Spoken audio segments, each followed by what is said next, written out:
Okay. Okay. We're live streamed. Okay.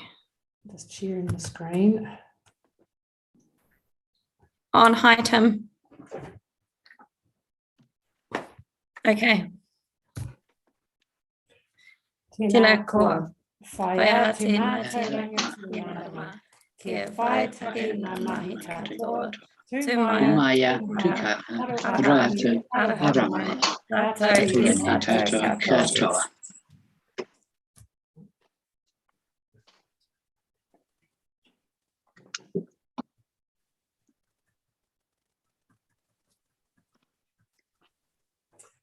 I tuia I te ata te whakaro ken roto toro tua kuringa ringa tuna o te kura te kakano iroia oro are are Rona tua kuringa te whainga o te kura. Kia ora. Thanks, everyone. We'll definitely get there with a Zoom waiata. I think it'll be great next time. Cool. A massive welcome to everyone today. I just want to let everybody know that's online. I'm sure you're all aware, but the meeting is being live streamed today, and that is on our board's YouTube channel. So it's our very first time.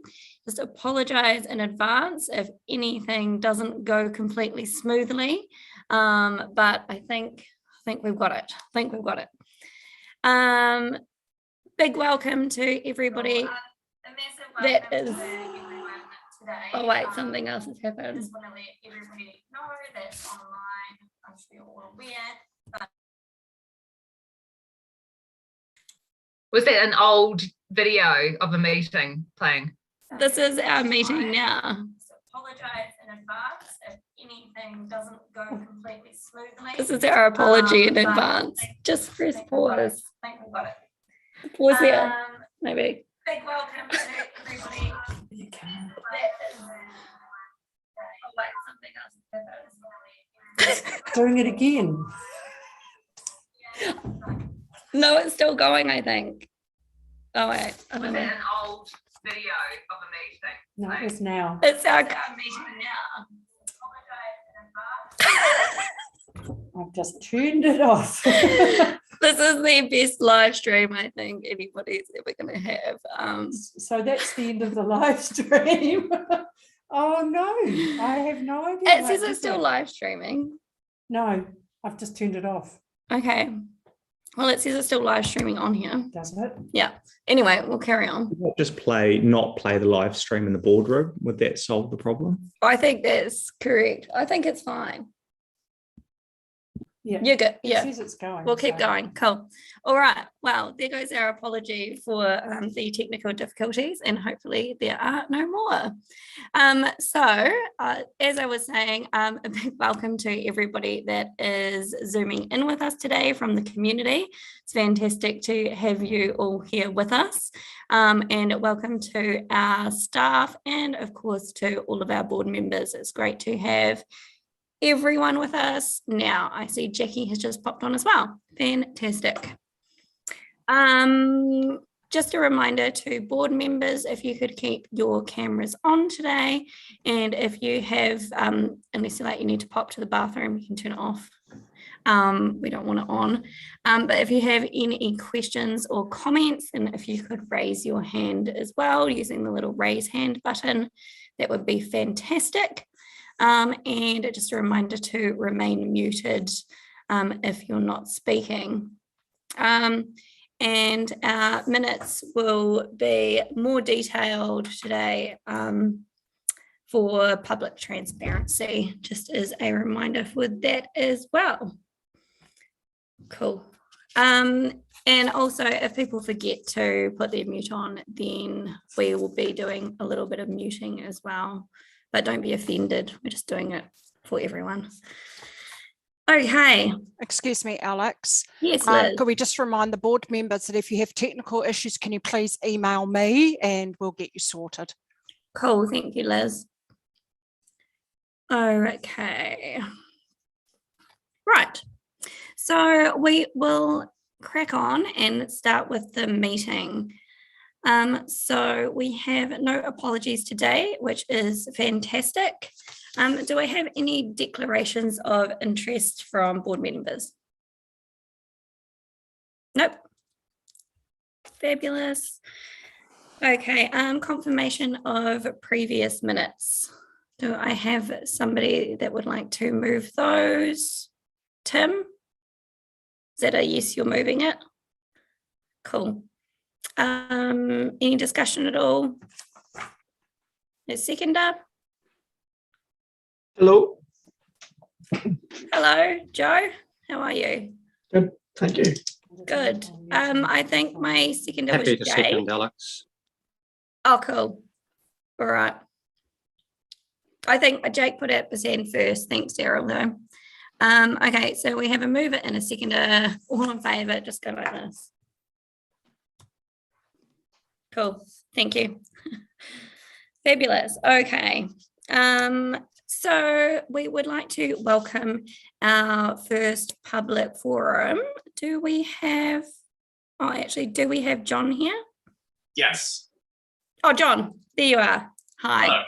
Lovely to see you. So, John, you are here to speak to us about Hereford Street between Fitzgerald and Stanmore Road. I drove down there on the way here today, so very aware of what you're about to speak about. So welcome. It's great to have you with us. Just a reminder, John, we are live streaming today. And you have 5 minutes for your public forum. And if you would like to have some discussion or have the board ask you questions, then please leave a couple of minutes free. But fire away. Okay. Thank you very much, Alex. And hello, board members. I'm John Miller, and I speak for about 20 residents on our block of Hereford Street between Fitz Ave and Stanmore Road. Two of them are with me today, Susan Kelly to my left and Monica Reddy to my right. If we proceed, in summary, our block was resealed last year. It's a rough and very noisy stone, which quickly failed and continues to loosen, creating several downstream concerns. Now, I can't see my slides, but I presume we're on slide 1 now and can move to slide number 2. Oh, just one moment, John. We'll just click into Certainly. that.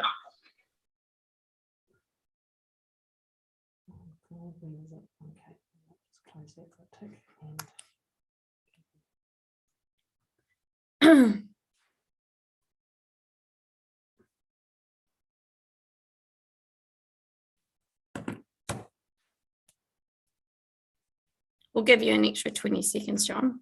Oh, thank you for that. My time. So, yes, if we move to slide number 2, the next one, which has a map on it. Thank you, wonderful. That we think this block has become more important in terms of a traffic route in recent years. The red circles on this map I put there to indicate places where vehicles are constricted on the parallel streets that run east-west. This includes the closures of streets like Worcester Street and Cashel for things like the cycleway and the new sports stadium. Consequently, our part of Hereford Street, where that grey rectangle is toward the right, appears to have become more popular and more trafficked, sort of an arterial, a funneling effect, if you like. And it's now the only two-way thoroughfare from Hagley Park through to Linwood Ave. We can go to the next slide, and it shows the remarkably rough grade of chip that was used on the resealing last year. We believe it's called 3x5 quarry chip. Going to the next slide, this shows where the work has failed along significant sections of the street, stone coming loose and leaving these sort of long bald patches. And those exposed strips melt. Even in moderately hot days, residents report damage to flooring, including carpets, from tar and stones stuck to shoes. If we go to the next slide, this I put this here to demonstrate that the stones, almost a year on, the stones are continuing to loosen.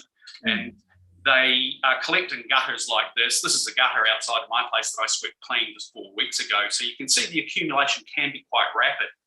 With many reports of flying stones striking parked cars, potentially a danger to pedestrians, even house windows have been struck. There's at least one incident reported metro bus window damaged from a flying stone, and cyclists avoid biking on this block. The build-ups of stones and gutters appears to affect drainage too. And in the interest of time, we've just skipped through these next 1, 2, 3 slides, which just demonstrate sort of the chips and other detritus caught up in the gutter. And we'll go to even the next slide. There we go. That's a summary of our 3 areas of concern: the noisy chip, the seal failure, and the continued loosening of the stones. Now, on the next slide, that sort of highlights our concerns. We're concerned quite a bit about the false economy and an ongoing need for fix-ups to this thing. We fear that there will be just more patches on the patches, which doesn't address the sort of the original sin of choosing the wrong grade of chip in the first place. The next slide has a picture of the sort of a furnished Stanmore Road around the corner, which does look a lot nicer. There are 2 improvements we'd like to see. One, there's a bit of a communications thing here, and it's really how to get operational updates to support tickets. In 4 months since I lodged mine on this matter, I've received zero written feedback, and it took bringing things to this board before I saw my first written account of things. Ultimately, we want to see this block redone with a quieter grade of chip seal that sticks and is more suited to the medium density urban situation that we're in. We came here because we want to be heard and have our concerns on the record. But if I were to ask a question of the board, it would be how can we escalate and monitor this matter going forward? I hand back to Chair to questions and comments. Fabulous. Thank you so much, John. I really appreciate you coming and presenting to us today. Yeah, as I say, I did drive down there on the way here this afternoon, and it's terrible. I use it quite regularly, so I definitely appreciate what you're saying. I have a question from Michelle.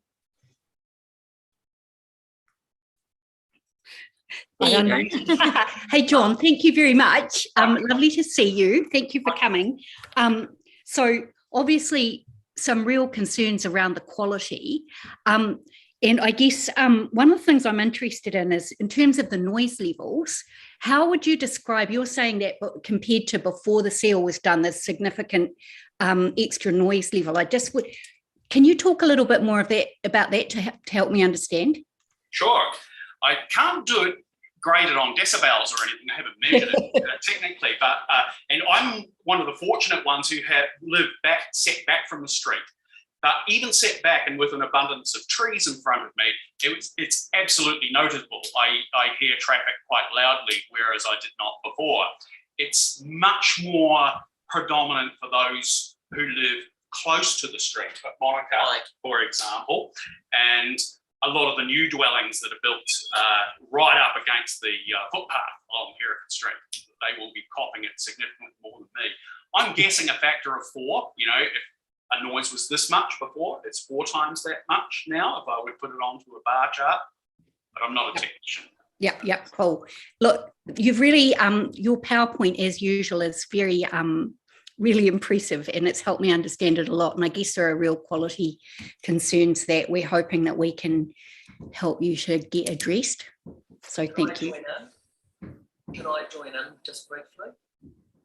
As I have my doors and windows open in my courtyard front unit, and with the traffic now, often I have to shut things because it's so invasive. My quality of life in my courtyard and in my house is compromised by it. And presumably it was at some kind of a chip seal previously, but different from what's down there now, right? I think this is Mark 2 of the rough seal. Right. We had a finer, better quality surface before. Yeah. Thank you. Awesome. I understand that there's asphalt has an incrementally higher or a multiply higher price than chip seal, and for that reason, that makes sense. That we're okay with chip seal, but with a more appropriate chip. Yeah, absolutely. Thank you, Daryl. Thank you, Alex.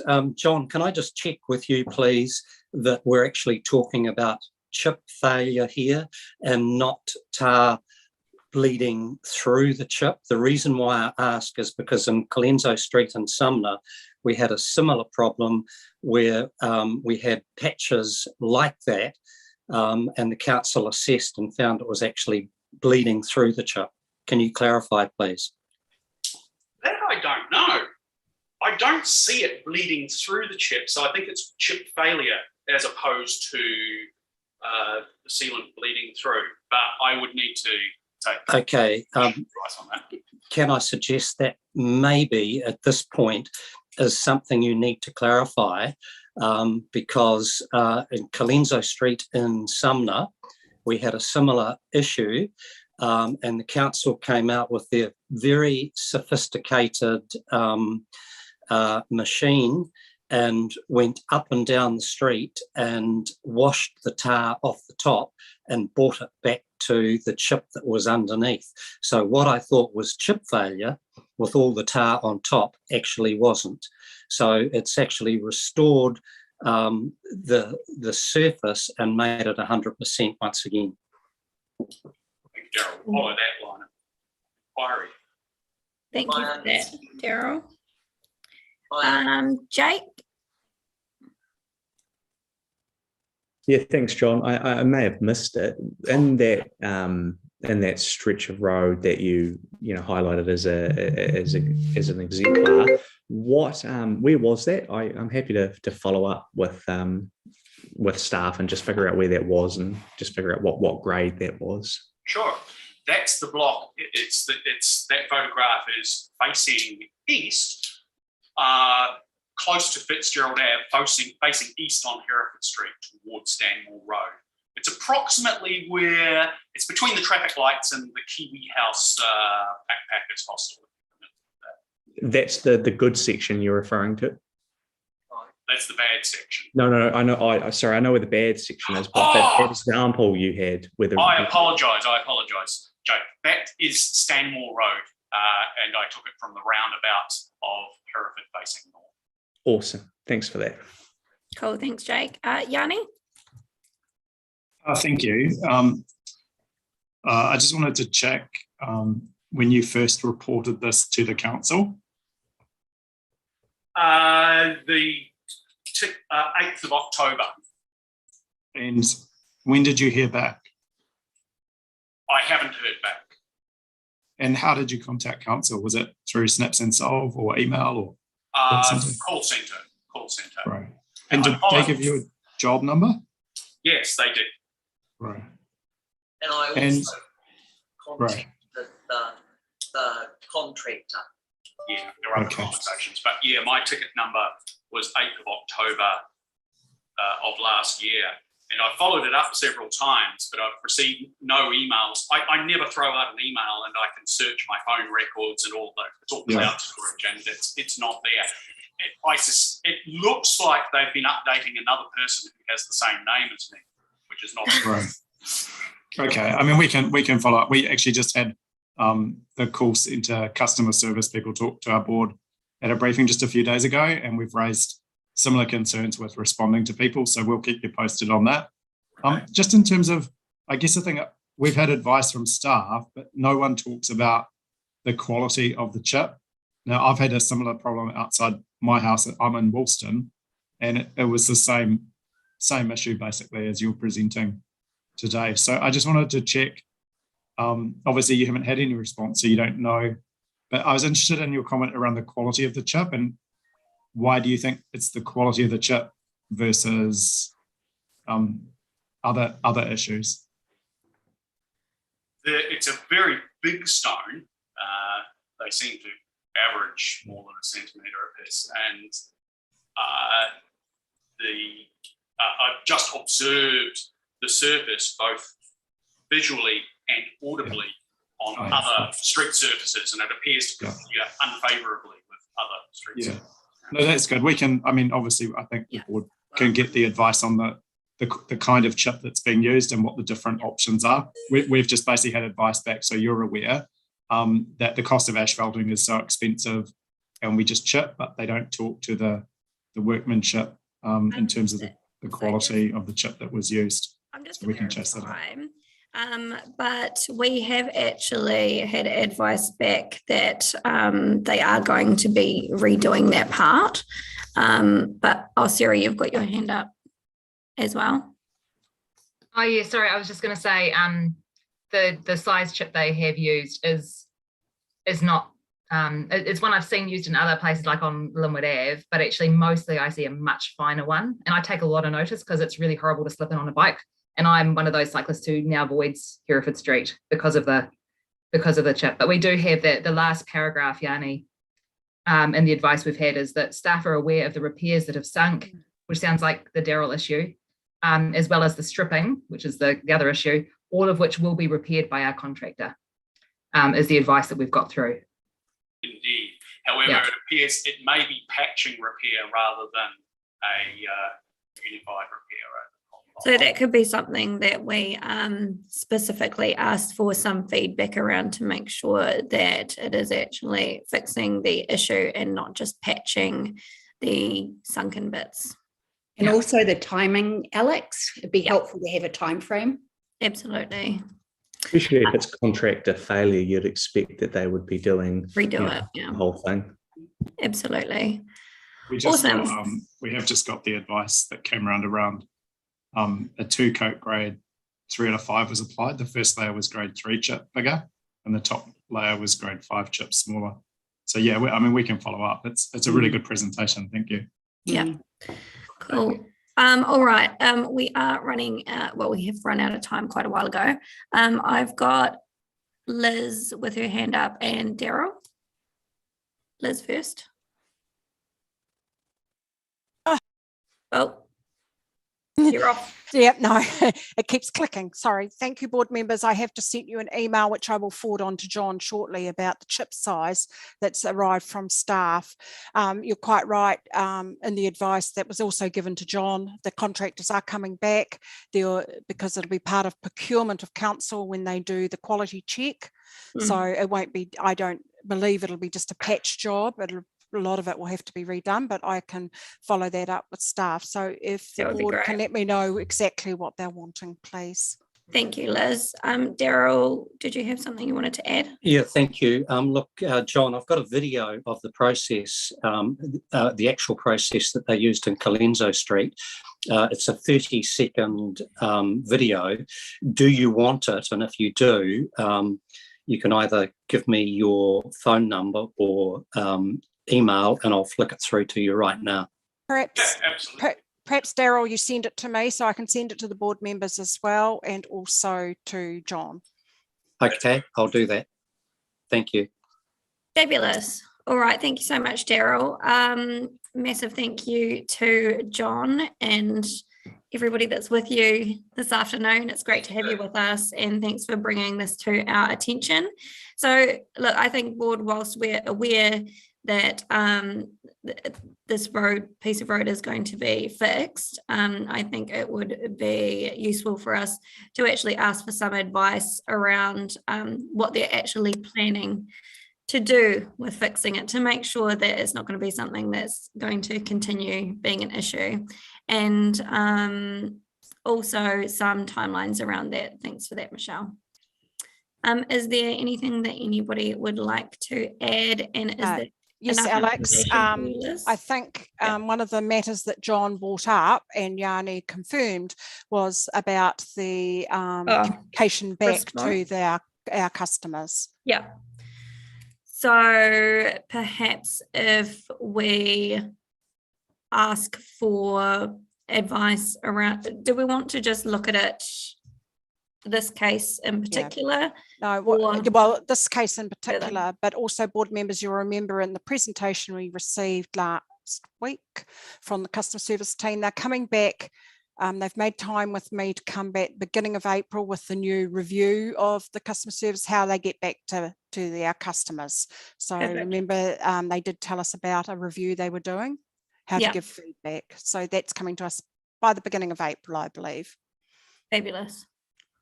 Just Alex as well, just to make sure, Liz, that you've got the issue of the noise increase that the residents have noticed, if we can get some advice around that in that same memo, please. It actually has advice on the advice that I sent out to the board members that it's only 5 decibels louder than the other chip that was there. Which I did read, but it just doesn't seem to be how it's being experienced by the residents. So can you tell me what you actually want? What do you? Okay, so do you want it monitored, the sound monitored, or? I'm not asking. I'm not going to come up with the solution because I'm no expert in this. But what we've heard today from the residents is that there was quite a significant increase in noise that they're noticing. So I guess like if we can get to the bottom of why that is. I guess, well, maybe it's us asking the contractors for advice around the size of chip seal and I don't know what their projections are for noise that are coming out, but I guess we have had advice around it and they've told us, they've given us information. I'm just not sure. Problem we've got is that we've kind of got 2 competing versions, right? One saying there's just a 5 decibel difference. We've also got residents that are saying compared to previously, that it is a significant difference. So I do think there might be something to get to the bottom of there. Yeah, I have noted it. Thank you, Liz.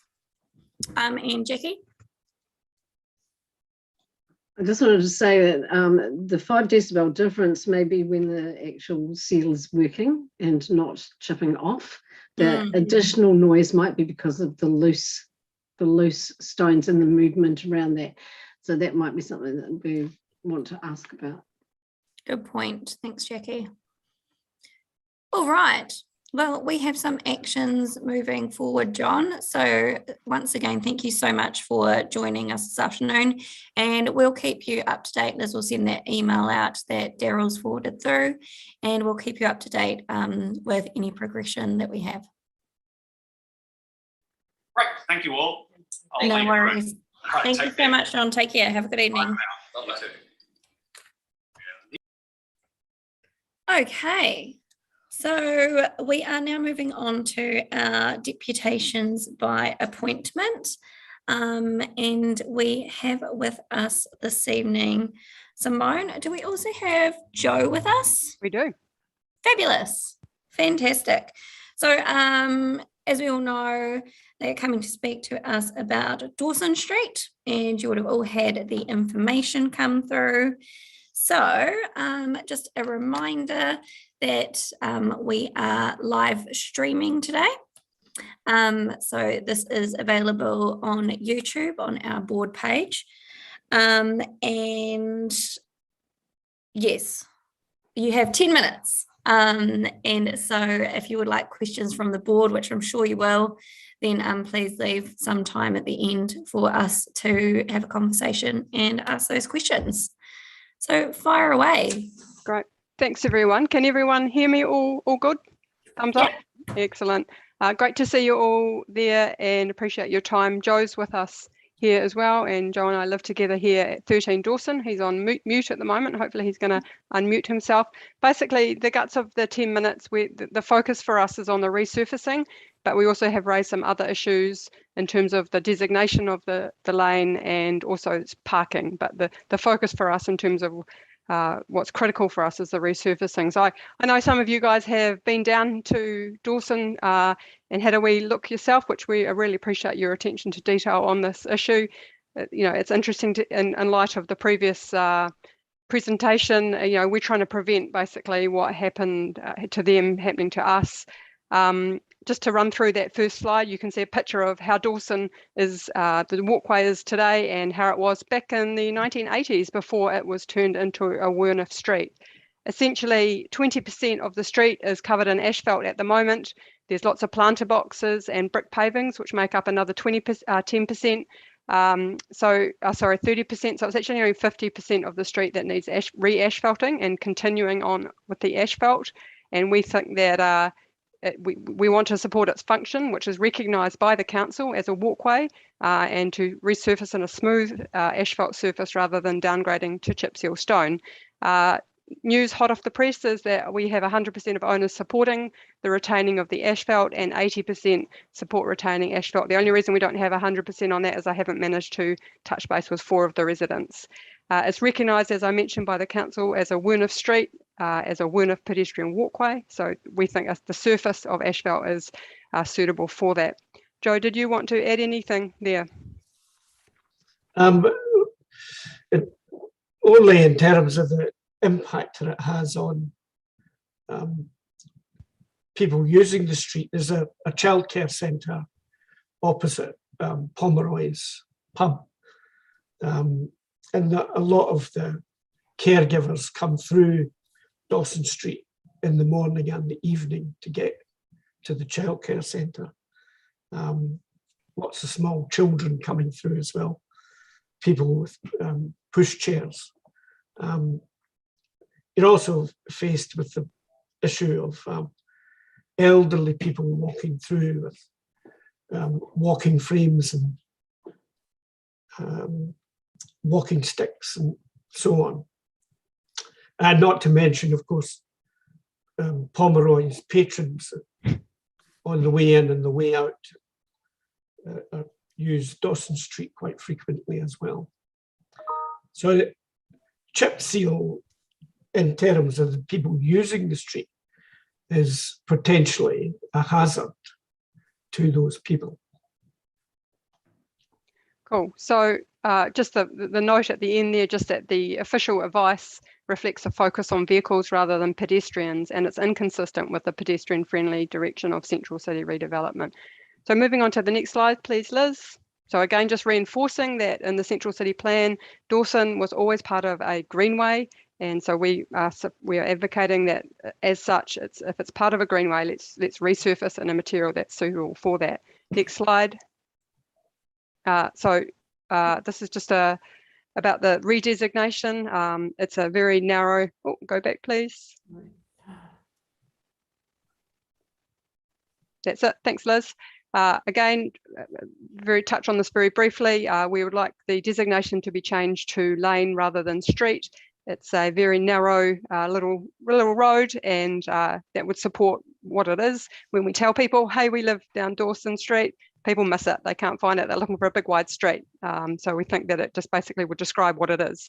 We have 100% of owner support, 80% of resident support. Again, the only reason we don't have 100% of resident support is because I haven't managed to talk to 4 people. And it was actually called Carter's Lane originally, so we're just asking for it to be returned back to Carter's Lane. Joe, did you want to add anything on that one? No. Yep, okay, next slide.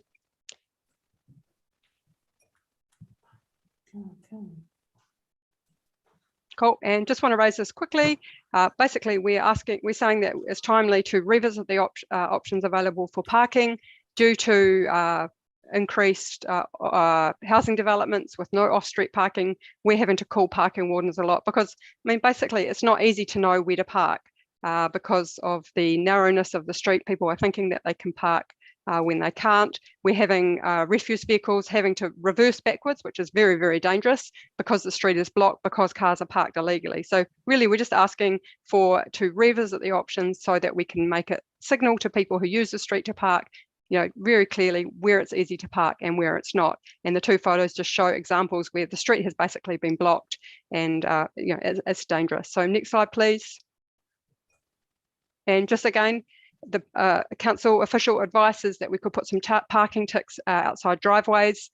We think that this will make the situation worse, not better.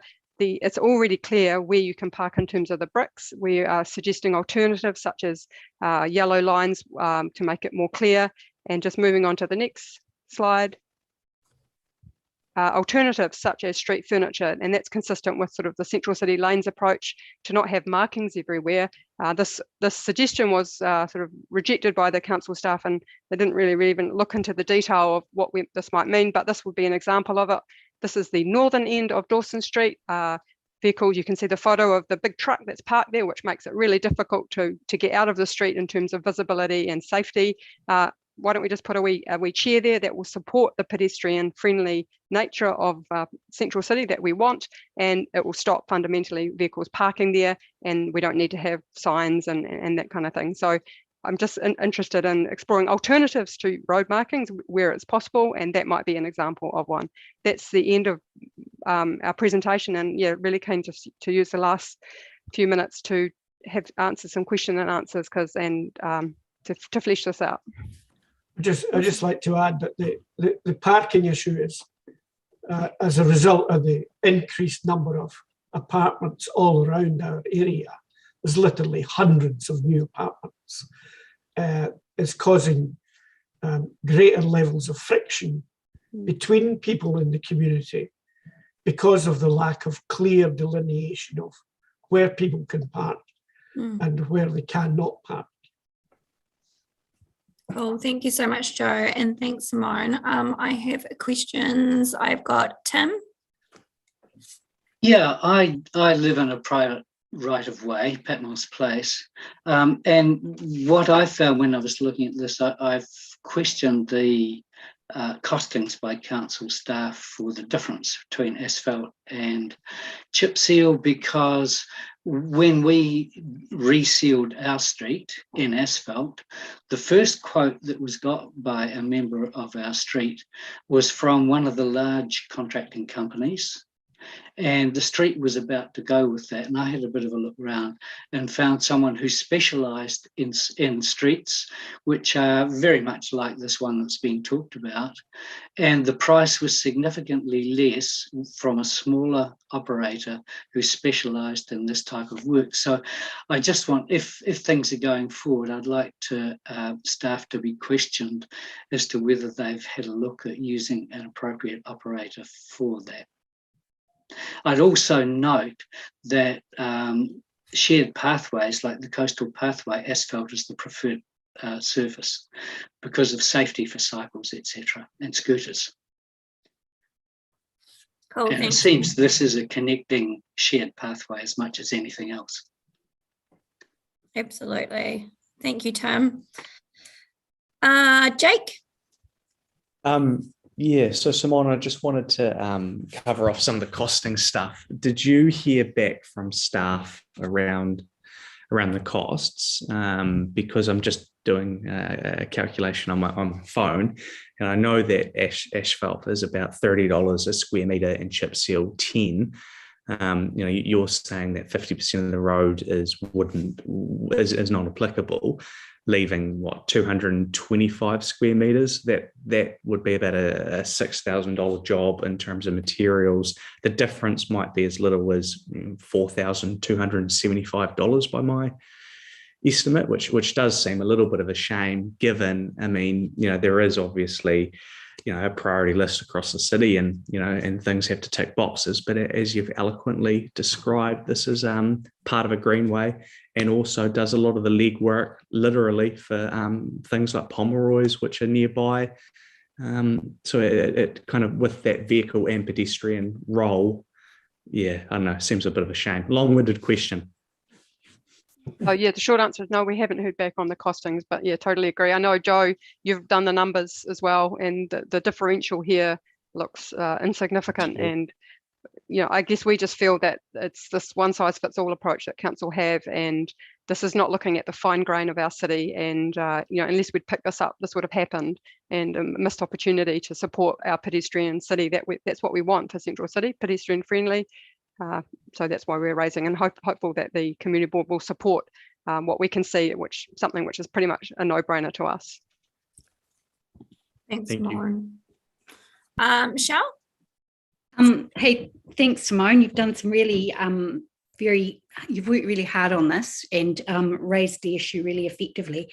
And actually, thank you for educating me about this Wurnoof thing. Wurnoof. Can't say it. That was a word that I hadn't come across before. So I guess, and Tim did touch on this, just the fact that it's actually not just a roadway, it is a shared roadway and footpath. I guess that what I would be keen, if we do get advice, is touching on that in terms of what is the preferred material. And the other thing, and you may or may not know, but it's 2019 that they did do that 20% of the road in asphalt. I think you said, was it? I think it's 2015.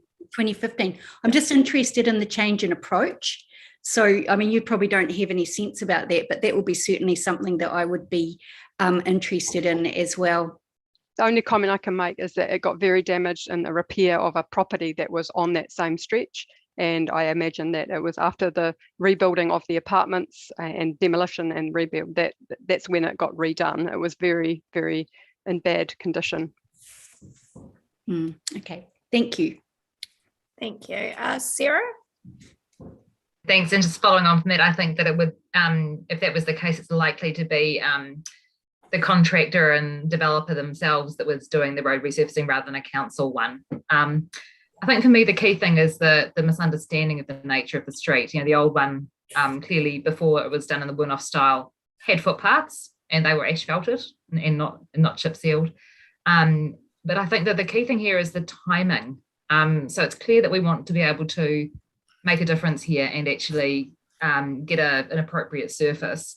And while you guys haven't had start work notices, we don't know what the timing is. So I'm wondering if, firstly, we can ask what the timing is, but Simone, if and Joe, if it was imminent, I'm assuming that you would rather us ask for it to be deferred for a few months while we work through this process, so that we can get the right outcome and actually talk to staff and make some progress here. Absolutely. Is that right? Yeah. Okay. Yeah. Cool. Oh, thanks, Sarah. Any more questions or comments at all? No.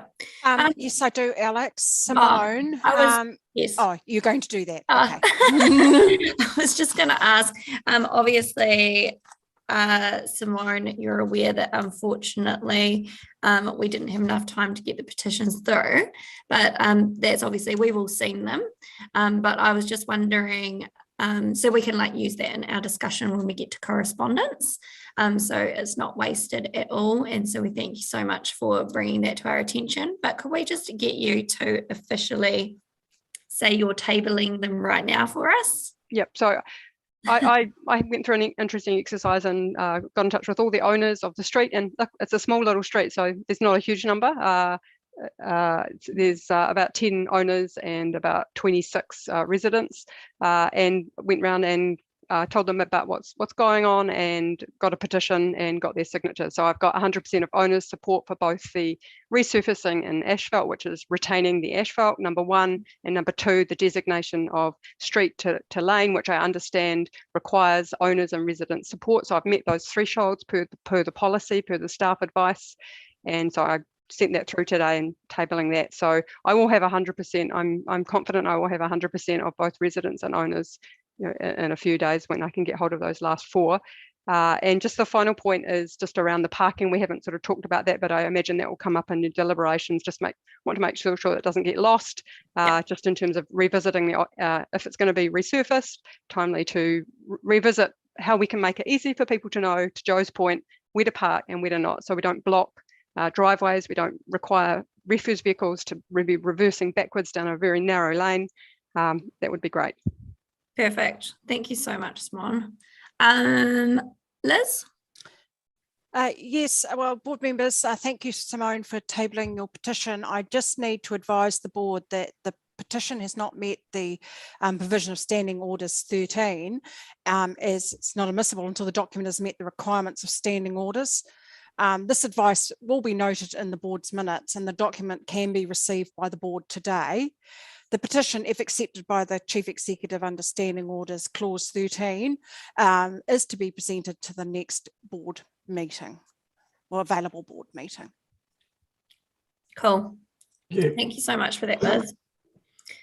And yeah, thank you so much for putting that together, Simone. I know that it takes time and we really appreciate it, but just want to let you know that it's definitely not a wasted thing that you've done, because we can discuss that today. So really appreciate you coming forward with that. Sarah?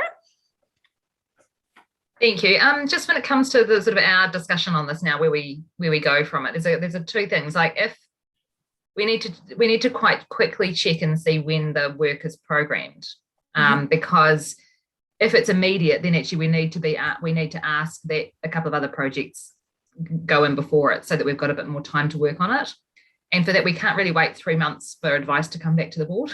So I'm just wondering, Liz, if there's a way for us to just find out Can you the just date give as me opposed to... give me a couple of minutes, because I'm looking on the public website at the roading program.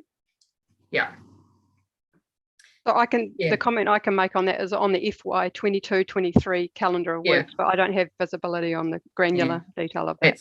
It's so we don't know whether it's in the next month or Yes, I'm just going to the public website where 22-23 would start in July, so we do have some time, which is good. But I think there's a couple of things. So we need to ask for advice on all of those things that will enable us to probably do a Part A recommendation to council on the surface, and that's if other stuff in the back, if other conversations and advice from staff doesn't just change that anyway. So so whether we can just Sarah, I sort of stopped because I was listening to what you were saying, so I could get it down. So sorry. But I mean, Liz, it won't be, if it's the 22-23 year, it won't be until at least July anyway. You're quite correct. You're quite correct. So if we're able to then get advice on the issues, just say on the issues raised. So that's the three key things, which is the use. We've got some advice on asphalt versus chip, but actually it's on whether Wurnoff Street should be treated the same as a normal roading thoroughfare or more like a pedestrian lane when it comes to road surfacing. Board members, I've just found the Dawson Street on the public website, and Simone, I will send you the link to where you can find these, but it's saying that the resurface is looking at the 22-23 financial year. Yeah, but no more detail on that, but we've got time then. And the name change. So we'd need a report through on that one. Yes, you would. It would be a full report rather than just advice, because we know that we've got, Simone's got the support and stuff, so we need a report on that one. And then on the parking issue, and I'm also in favour of the yellow lines, because the parking ticks don't cover things like space behind a driveway, because where you can't back into it, otherwise someone can, so I think yellow lines. Thanks. So advice on parking restrictions.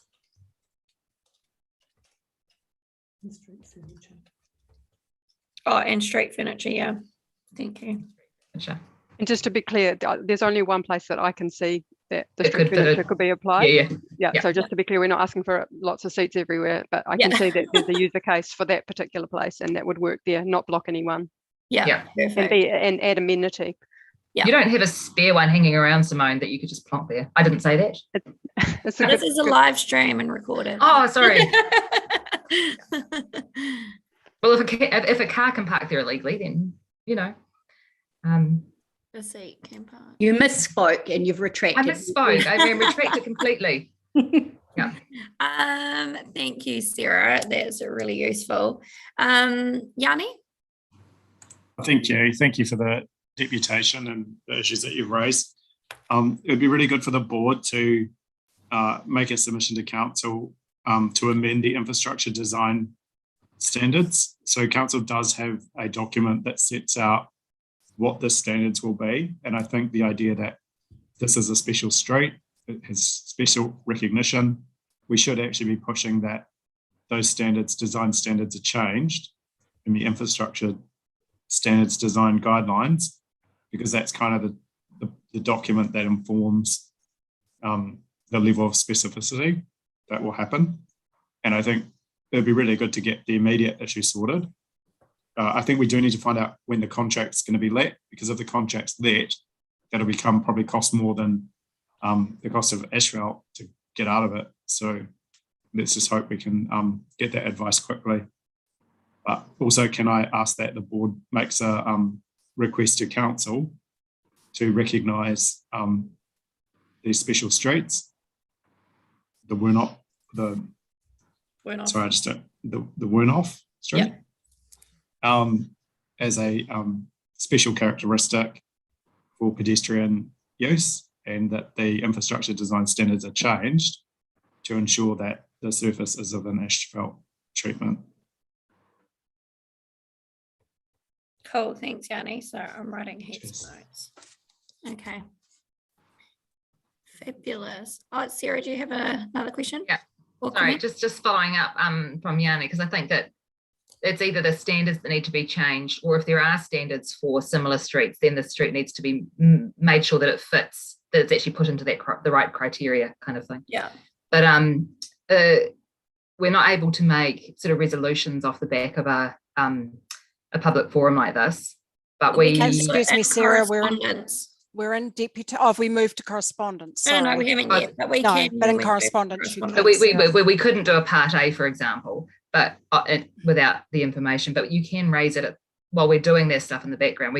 You can raise it at the next community presentation, the board presentation to council, as well. Yeah. And those photos that Simone's got were really good. That slide was really good with the before and after, and the details down the side. And it raises all of those issues in front of the whole council. Yeah. But we'd probably need the advice to make a proper part A recommendation to council. Otherwise, I don't think it'd be accepted by the CE. Cool. I just wonder, Sarah, if you want to flesh out, just for the sake of the community people, what you mean by part A? Oh, so a part A is a formal recommendation that the board makes to council, but that's outside the decision-making powers of the community board. That's a decision of council. So things like changing the infrastructure standards or those kind of things are outside our delegations. We can do yellow lines. We can change street names. Yes, you can. But we can't do infrastructure standards. But we can do some things. But I think raising this for awareness of the whole council at the next opportunity with those photos and things would be really, really good. Cool. I shall add it to the list. Yep. Thank you. Thanks so much. Okay, well, just aware of time. Thank you so much, Simone and Joe. You've both been fantastic. And thanks for your patience. And actually, I realise all the time that you put in, and appreciated your communications. So thank you. We will leave that now, and we will move on, and then we will get all of that written up once we get to correspondence, which is just in a second, so you can stick around for that if you like. That would be great. So moving on to presentation of petitions. There were none, kind of were, but not. So moving on to item 7, which is our correspondence. So Liz, I'm guessing you have been taking millions of notes whilst we've been having our discussions. That's correct, Madam Chair. But I'd have to work on the resolutions, but what I have is that you will receive the correspondence report.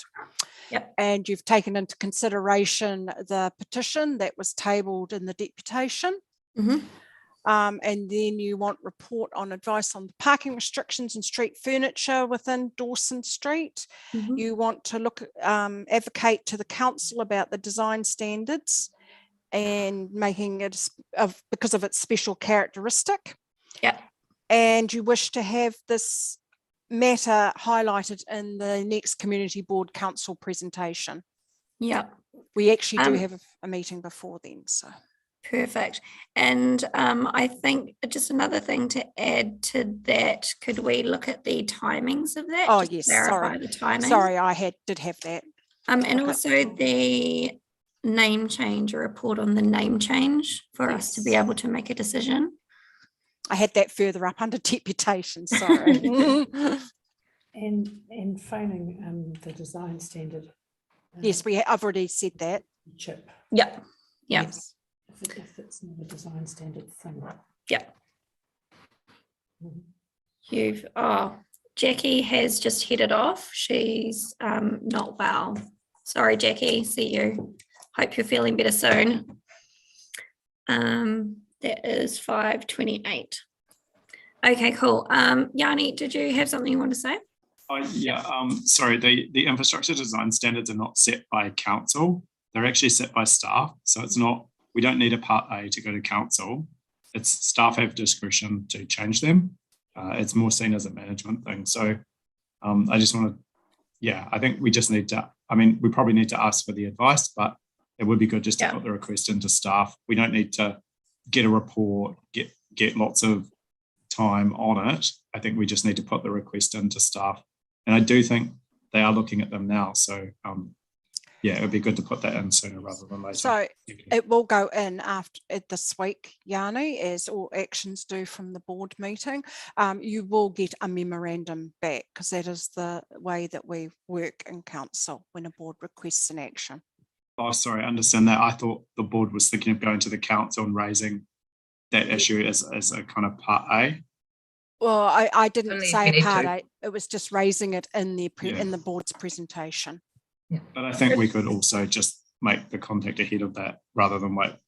Yeah, which is what it's just bringing it to the attention. You know, like sometimes, well, actually, good as gold. just bring stuff Okay. up. Yeah. Thank you. Yeah. Thank you. Tim? Yeah, in the list of questions, of course, I want to make sure that the difference between chip seal and asphalt was for this particular type of application, not a generic cost difference for any old road or application, because it might be quite different for a little lane like this. Yeah. Thanks, Tim.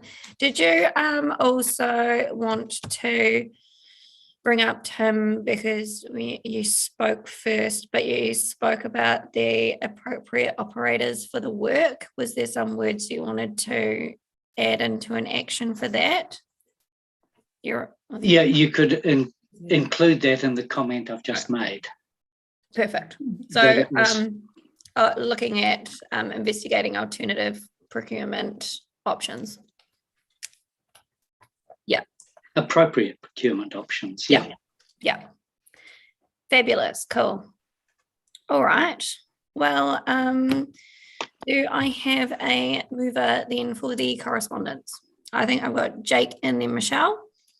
Fabulous. All in favour? I feel so silly doing this. I'm sorry, but like, whatever. All right. Well, thank you so much, Simone and Joe, for being with us. I hope that our discussion was good for the outcomes that we're looking for. And we will be in touch with any further progress. And if you've got anything you want to bring up, just give us a yell. Thank you very much. No worries. Thank you so much for your time. Take care. All right. Now, do we have, I just want to check, do we have our other public forum with us? We do. Claire is running down the street right now. Hey, how are you? Hey, how are you? Good to see you.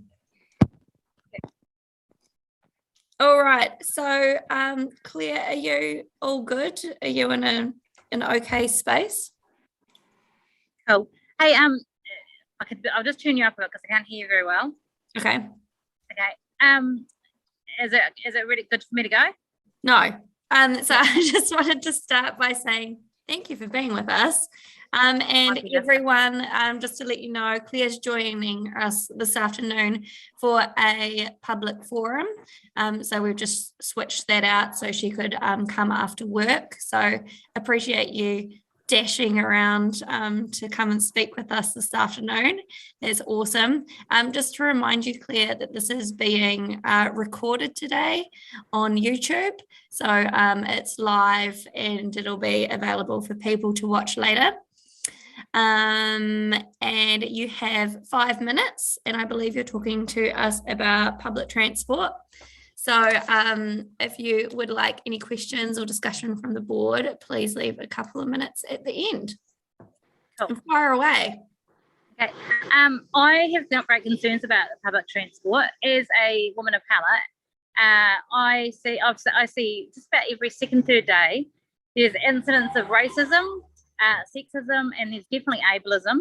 The current Go Bus guy that runs it down here in Canterbury, he is terrible. I finally got hold of him because for several serious incidents. There was one incident when an elderly Chinese New Zealand man had his wallet snatched in front of me because the bus driver wanted to prove that you people don't switch the gold cards. There's a lot of stuff there's a lot of things that the bus companies are doing that aren't legit for our senior citizens as well. Daily they seem to change what times the elderly are allowed to use the buses. There's often, like if you're travelling to Belfast or anything like that, they often overcharge you for the rangiora fare. And I've been waiting for a refund for fares like that for about 2 months now. But the main things I'm concerned about is the fact that there are several drivers that are on the Go Bus routes. One driver in particular, last year before lockdown, after he snatched the elderly Chinese man's wallet and racially abused him, when I got off the bus after the older man got off, I went up to him and said, "Hey, I don't know if you knew that was a bit racist." The guy then ranted misogynistic drivel at me for 5 minutes. I had to point to the cameras and ask 3 times if I could get up to him to open the doors.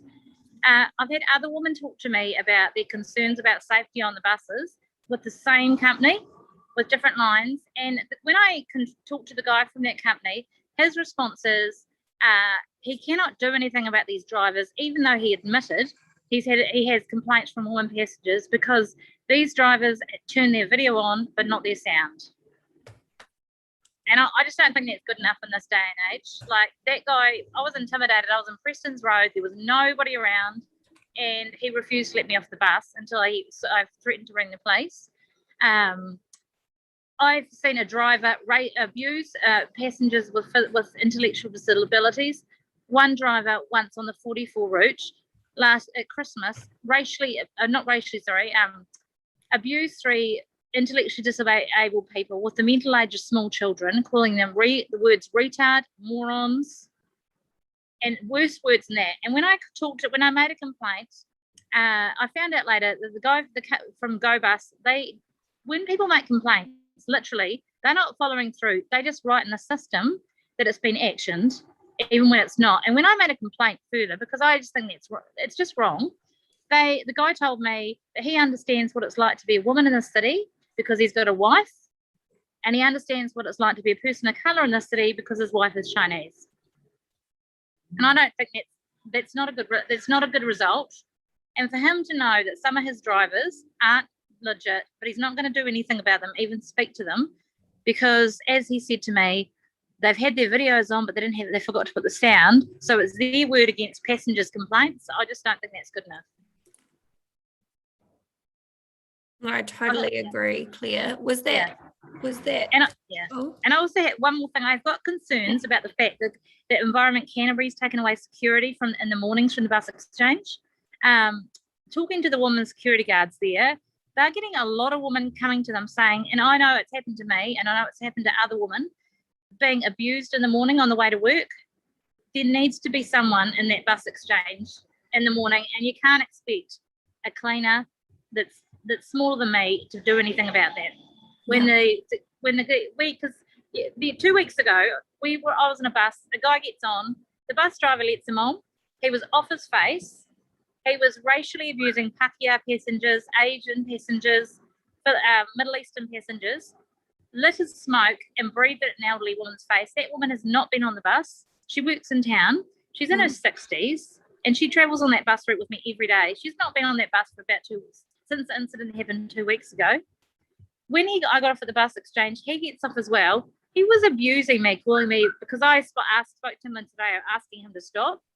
He called me a race traitor. He's screaming out in the bus exchange. And you know what the Metro Bus staff said to me? They said that their safety and the safety of passengers their safety and the safety of bus drivers is more important than passenger safety. He repeated that phrase 3 times, and I just don't think that's not acceptable to me. No. But if there was security, something could have happened. Like, he'd made a whole bus of people feel uncomfortable and unsafe. And that's just that was a big incident, but that's just things like that are happening constantly on the bus routes here in Christchurch. Yeah. Look, thank you so much, Claire. I really appreciate you coming and speaking with us this evening. My pleasure. And you brought up some really important issues. So really appreciate you doing that. I was just wondering, have you spoken to ECAN yet? Yeah, I have spoken to ECAN, and they have not been that great. Like I've got the guys. One of the guys that I was speaking to, he kept saying he was going to get back to me, didn't get back to me. I finally spoke to his boss the other week. He said to me, oh, he wasn't sure. Maybe they'd made a big mistake. Maybe they have made COVID more of a priority than safety of passengers. And I said to him, well, you need to do something. I said, considering you guys are raising rates, surely you can keep one security guard in the mornings to keep passengers safe. I said, and he said to me, and his quote was, when women are being harassed in the bus exchange, why aren't we asking the male passengers to stand up? And I said, they are frightened. I said, they're not, these guys aren't, you look to them for help, they look at the ground. And the latest thing from Environment Canterbury is apparently the homeless are not allowed in their bus exchange anymore, and I'm really against that as well. I had heard that. Yeah. Claire, when you were speaking to the person at ECAN, were you speaking to any of the elected members, or was it staff that you were speaking to? It was a staff member, and he was one of the bosses there, so. Right. Yeah. I think it would be really important to get in front of them and speak to the elected members, because they're the ones that will definitely need to know about the stuff that's going on. They'll be able to seek advice and get recommendations. So that would be my advice around that. I see, Yanni, you've got your hand up. Thank you. Yes. I think, just to be clear, the council runs the security at the bus exchange, is responsible for the lack of security. So they cut the security, as I understand it, as part of COVID savings last year. So they reduced the amount. So I think we could raise that with council. I've certainly put the request in as well for that draft annual plan.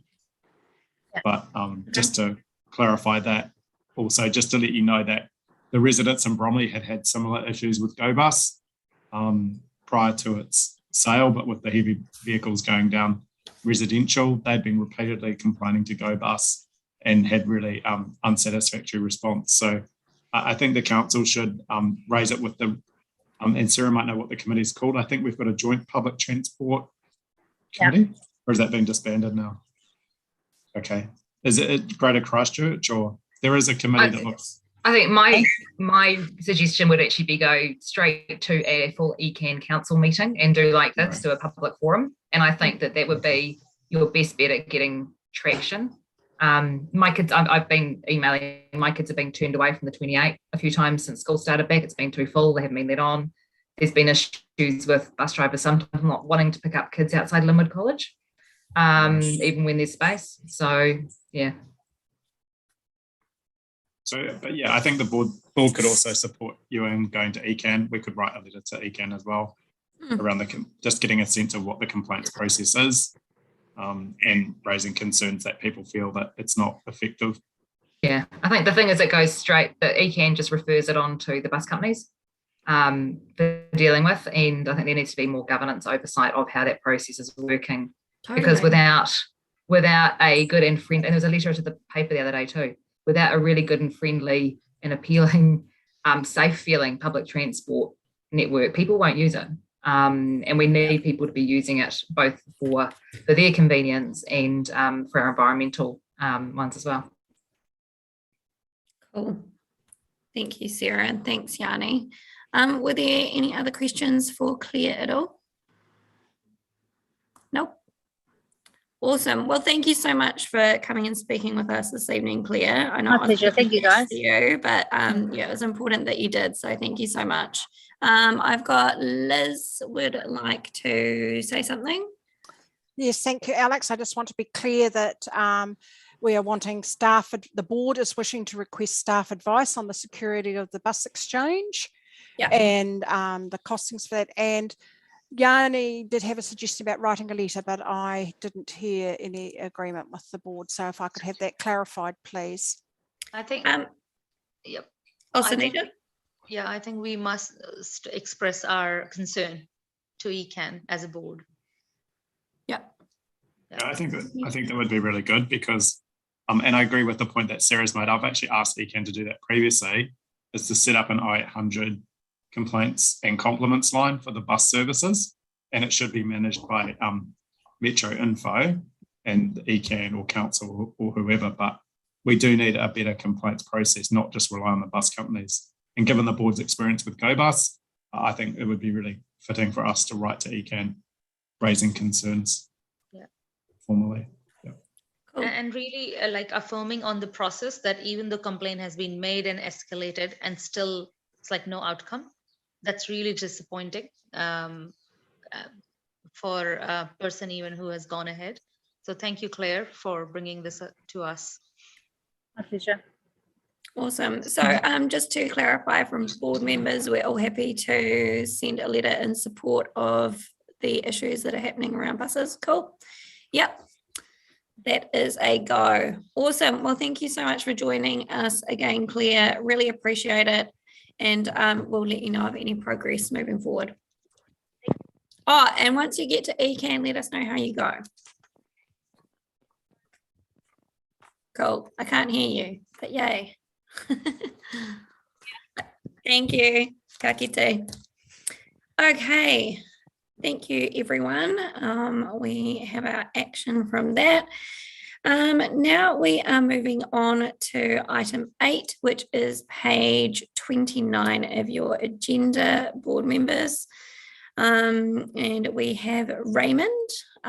He is joining us. I think we just need to let him in. Is he in the waiting room? Yes.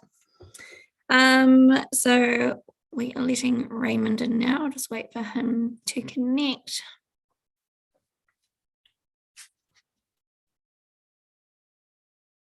Kia ora, Raymond. How are you? Hi, good yourself? Yeah, good, thank you. I was just saying that you are joining us this evening to talk about Jerk's Place. Yes. Fabulous. Jerk's Place. Jerk's Place. I don't know who lives there. I'm sure they're lovely. It's a social housing, so okay. Yeah. That'll be lovely. Okay. You carry on, Raymond. Thank you for joining us this evening. Just a reminder that we are on live stream this evening through our YouTube channel. Yes. But fire away. Okay. This is just a legal process we have to go through for our delegation of road. We get this piece of land from Crown subdivision, and the Crown didn't have to legalize it. Then it's a legacy issue passed on to us. And we didn't have any reason to legalize it until the Housing New Zealand basically did a subdivision and have access issue.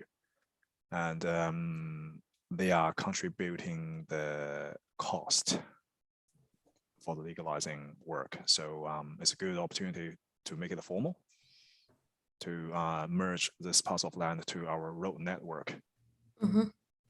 And as you can see on the second page of my report, basically it connects to, well, I think it is our portfolio, social housing portfolio. Yeah. And yeah, well, it's being used as a road for over 40 years. And, you know, nothing has changed. So yeah, I just reckon we should formalize that parcel as a road. Thanks. Cool. Thank you so much, Raymond. Questions for Raymond? Yanni? Thank you. Thanks for the report. I was just looking at the map and I see three Jack's Place. So I don't know, what was the access issues? Because there wasn't a 3 Jack Place. It's a recent subdivision created that parcel. And that subdivision was done by Housing New Zealand. this jerk road, the front part, is like a road reserve. It's not a formal road, but it has been used as a road. Physically, it's been used as a road. Yeah. Yeah. So they want to put a driveway into number 3, basically. Is that the deal? Yes. They need somewhere to access number 3. Right. Okay. So there was a road reserve. It's not formally as a road, but now it should be. Yeah, cool. Thanks. Cool. All right. Are there any other questions for Raymond, or are we pretty all over the report? It's pretty straightforward. All right. Well, if there are no more questions, thank you so much, Raymond. I would say step away from the table, but you can sit there if you like. Okay, no problem. Thank you, guys. Right. No worries. Do I have a mover? Sunita and Sarah, seconder. All right, thank you. Was there any discussion? No, all in favour? Perfect. Thank you so much. Thank you, Raymond. Thank you for your time. Cheers. Take care. I'll leave now. Bye. Bye. Okay, so board members, we are now moving on to item 9. That's page 33 of your agendas, and that's 86 Bridle Path Road. And we have Paul with us, I believe. Yes. Hi, Paul.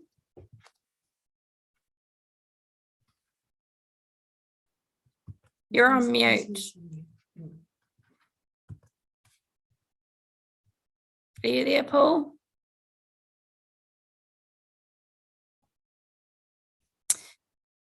Maybe. Maybe Sunita, did you have something you wanted to say? No? Oh.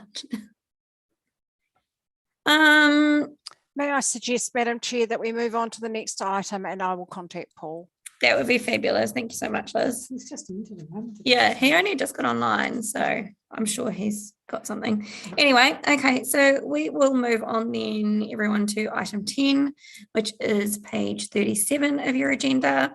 And that's our discretionary response fund application for the Sydenham Junior Cricket Club. And we have Rory with us. Hey, Rory. Yep.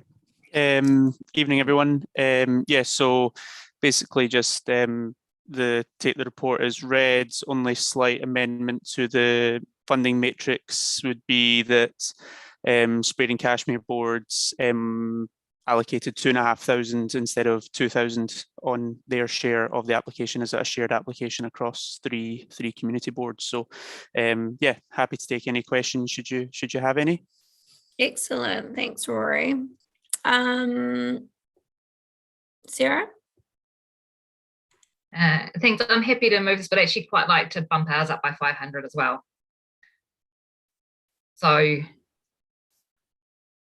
yeah, I just think it's valuable with the work that they're doing with those who don't necessarily get as many opportunities as others. Cool. How does everybody feel about that? Or do we have any questions first? Yeah. No more? All good? Okay.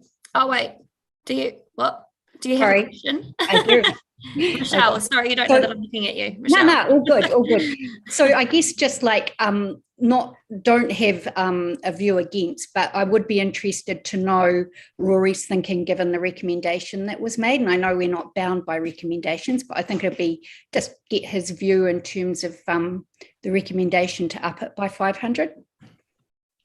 Yep, just in terms of the collaboration with other staff, that amount aligned with what other amounts had been given to other groups that were dealing with similar numbers and things like that. So it was mainly just aligning with other decisions that had been made for similar applications. The one, basically. your recommendation of 1,000, yes. You're saying yeah. aligned so with that, it, right?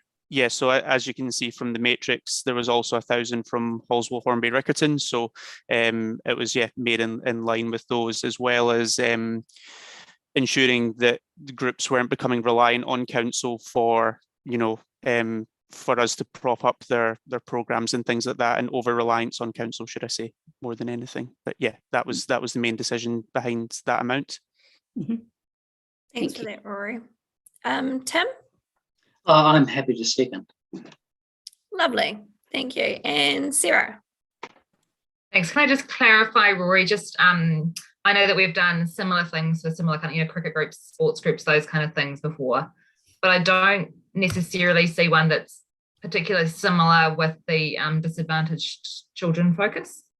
I mean, sometimes in the boxing, those kind of things, but not necessarily with the kind of the cricket and those kind of ones.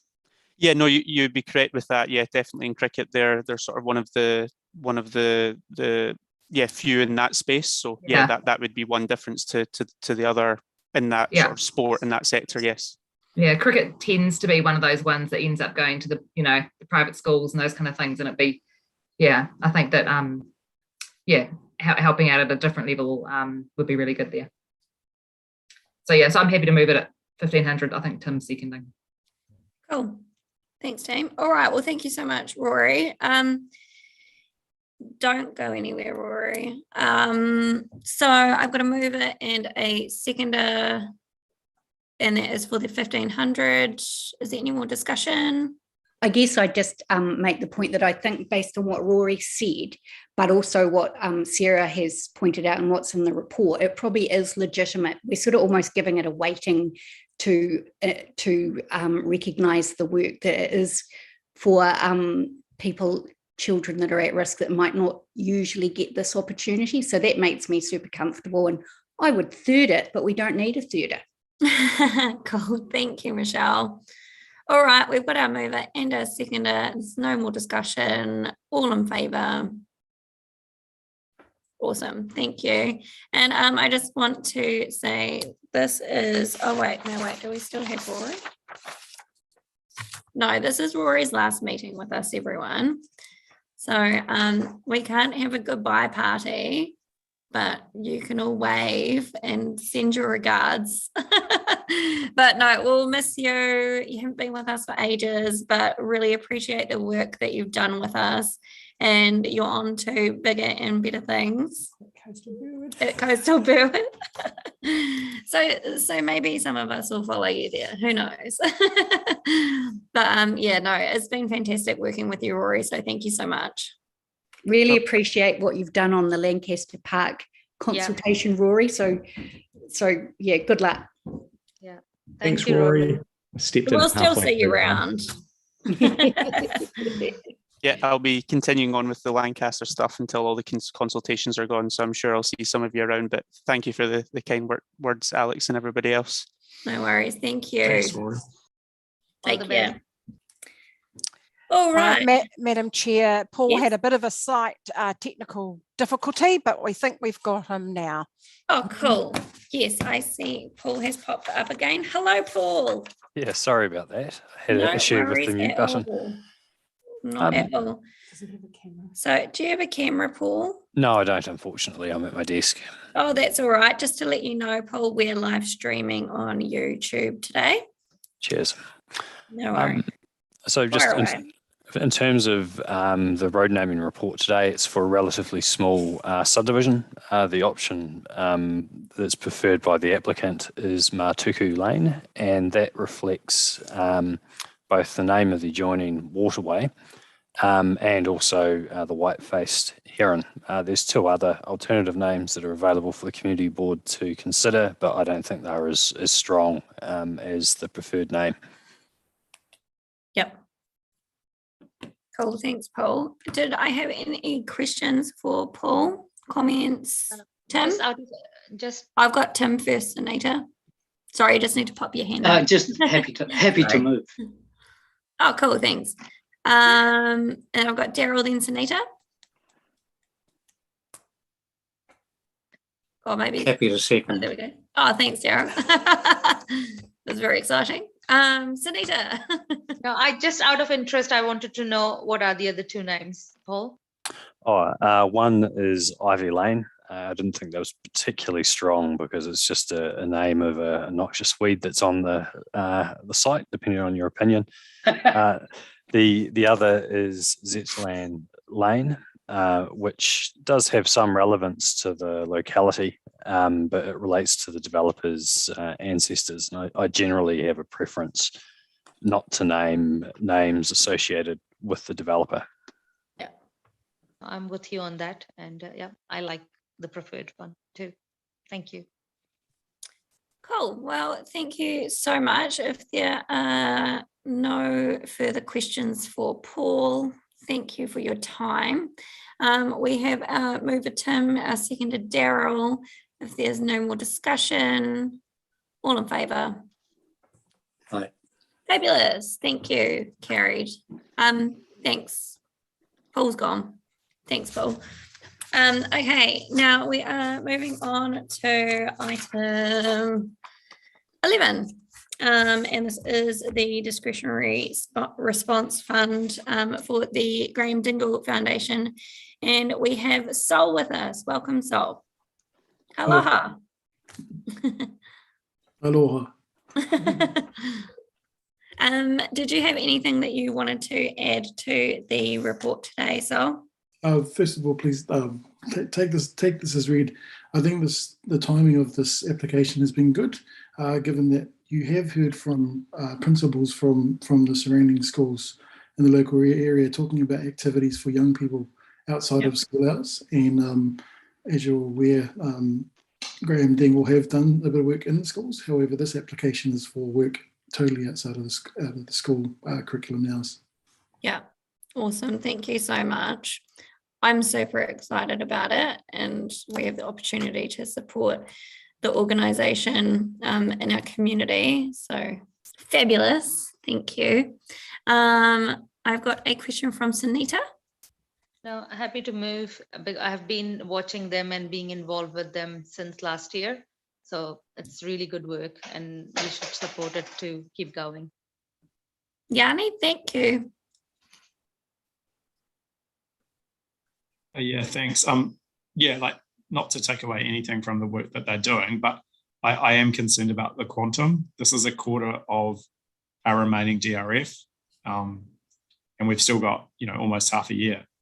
So is there an ability to just fund half of it, the recommended amount now, with the idea that they come back once the new financial year comes in, so that we don't run out of funding for other worthy groups in our area?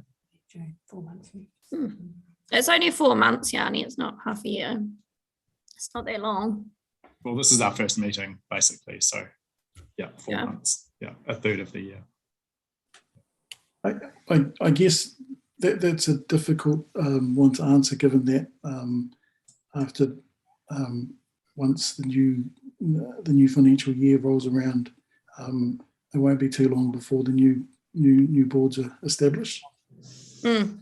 And so that's one of the difficult things. I did have a discussion with Graham Dingle around that, and they initially wanted to also come to Strengthening Communities this year, but I recommended that actually see how this year goes, and then with the newly established board next year, then they will be able to make their case for Strengthening Communities. Oh, thanks, Sol. Well, sorry, just so I'm clear. Is there any technical reason why we can't fund this across the 2 financial years? Yes. Oh, sorry. I've got Arahanui here that can respond. At this stage, we don't have any indication from council about the allocations for Strengthening Communities in the next term.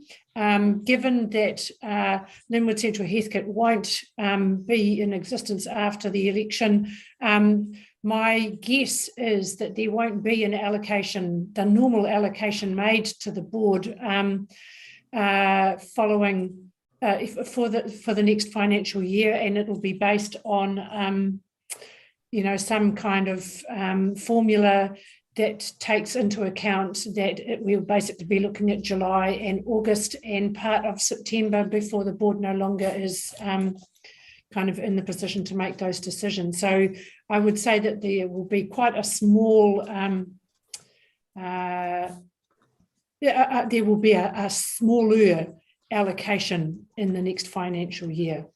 I would, we did talk to this somewhat when we were doing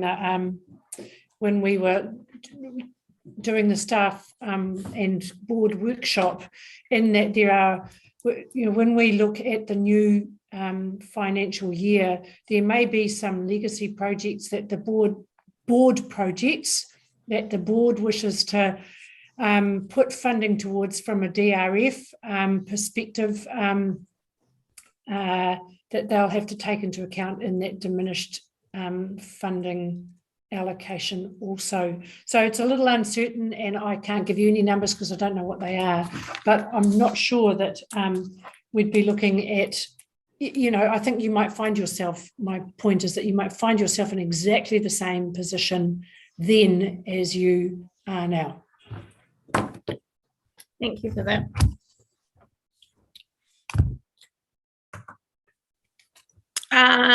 Thanks, Yanni, and thanks, Arohanui. Michelle? So I would like to, I acknowledge that it is a reasonable proportion of the money we have left, but I would not favour trying to push it out over 2 different years. Partly we don't know the impact that from the Graham Dingle Foundation that might have, but also this is something that many of us around the board are very passionate about.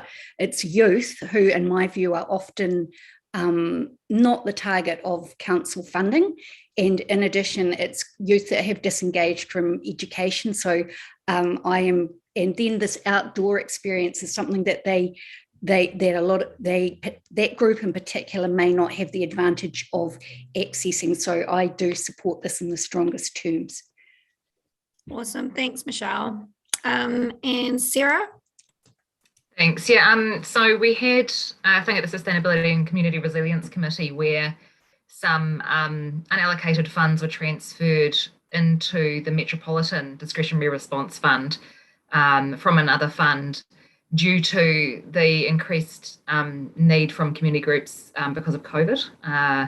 And at the time, we recognised that some of that was in more local areas too. And so part of the resolution that council made was that if community boards had expended their funds, so instead of giving some of the money out to the different community boards, they thought they'd do it on need. And if some community boards had expended their funds, then they could refer ones to the Metropolitan DRF to use up some of those extra COVID funds that were allocated. And so if we did have worthy contenders, I think we should fund them as they come up. And if we run out, then we refer them to that Metropolitan Discretionary.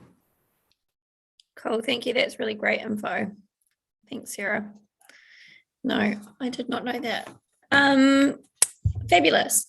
Okay, and I just want to speak to it briefly as well. I think it's really fantastic that they are doing something that is out of school time. Obviously, they've come to us in the past and we've cut their funding because it's not gone with our policy at council. But they're obviously trying to reach those children that we don't necessarily reach within the work that we do at council, our most vulnerable children. And they found a new way to do it so we can actually make some positive change for our youth in our community. So I'm super happy to support today as well. Michelle, did you have anything? You're all good? Just waving. No, I'm not. I just want to either move or second it. And I'm getting in because I might miss out. You can second it. So we have a mover. Sunita, you've moved. Oh, sorry, Sunita. And Michelle, you are seconding. Any more discussion? Nope. Fabulous. All right. All in favour. Any abstentions or no's? Oh my gosh, sorry, I can't talk. Nope. Okay, fabulous. That is carried. Thanks so much. And Sol, before you run away, this is actually, oh, you've got another one. Okay. All right, carry on. Sorry, go. Okay, so next you'll see in the application from St John's Church and Community Centre. I can tell you, hand on heart, tell you that I've actually assisted them with trying to work out their computer at a meeting that I was having with them, and there was a real struggle. And so they said that they will be coming to the board for some support around a new computer. And we do have the computer for community scheme. However, I believe this is a case for a brand new computer that will be able to meet the needs of this organisation. Fabulous, thank you. Did I have any questions, Yanni? Yeah, thanks. I'm just mindful that the board has adopted a sustainability charter, and you know, there are refurbished computers that are just as good as new. You don't always need to buy like a new computer. So, I mean, I don't want to take away from the discretion, but I was kind of surprised at the quantum of money that was required. So have you talked to the council IT people about the program? How much do our ones cost? Oh, like my personal one, that was $99, and it's good as gold. And all you need to do is put like a $40 hard drive in it, and it's good as gold. It's like brand new. Is it a desktop, Yanni? Yeah, desktop. Yeah. Yeah. Okay, they're asking for a laptop, and this is a system with all the work that they do in the community. I mean, I just like, there's so much e-waste going on in our city and in our society, given that we've talked about being sustainable. But I mean, if we don't have anything suitable, I just wonder if, I don't know what the process is for council's computer program, you know, programs to work through with community groups. But were you saying that you've tried that with them and they don't want to be involved in that? No. What I'm saying is that the quality of computers that we do give to community, although they may be refurbished, they're not of a high quality. Right. Do you know what they're using the computer for? Oh my God. Sorry? Do you know what they want to use the computer for? Is it mainly just like admin type stuff? No, this is for a brand new laptop, so that they can do administration for all of the programs that they run. Right. We're at risk of spending $1,600 if we keep going on this one. I mean, I think Yanni does make Happy to move the staff recommendation if that helps. Thanks, Sarah. Do I have a seconder at all? Jake, do we have any more discussion? Just that I think that it's really important that groups like this have something that will actually do the work and lower stress and frustration. They've got enough stress and frustration going on in the work that they do without having to worry about technical issues all the time.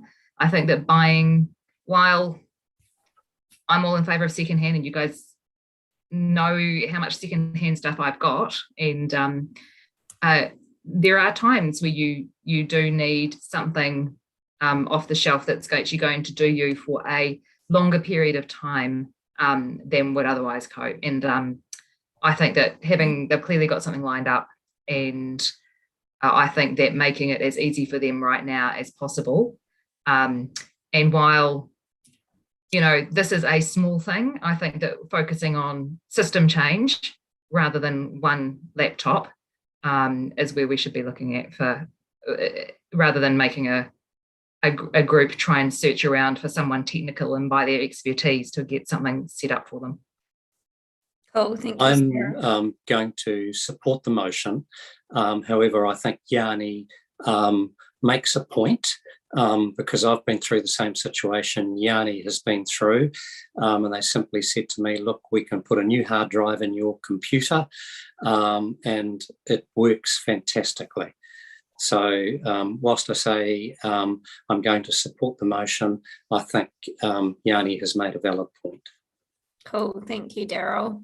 I had Sunita.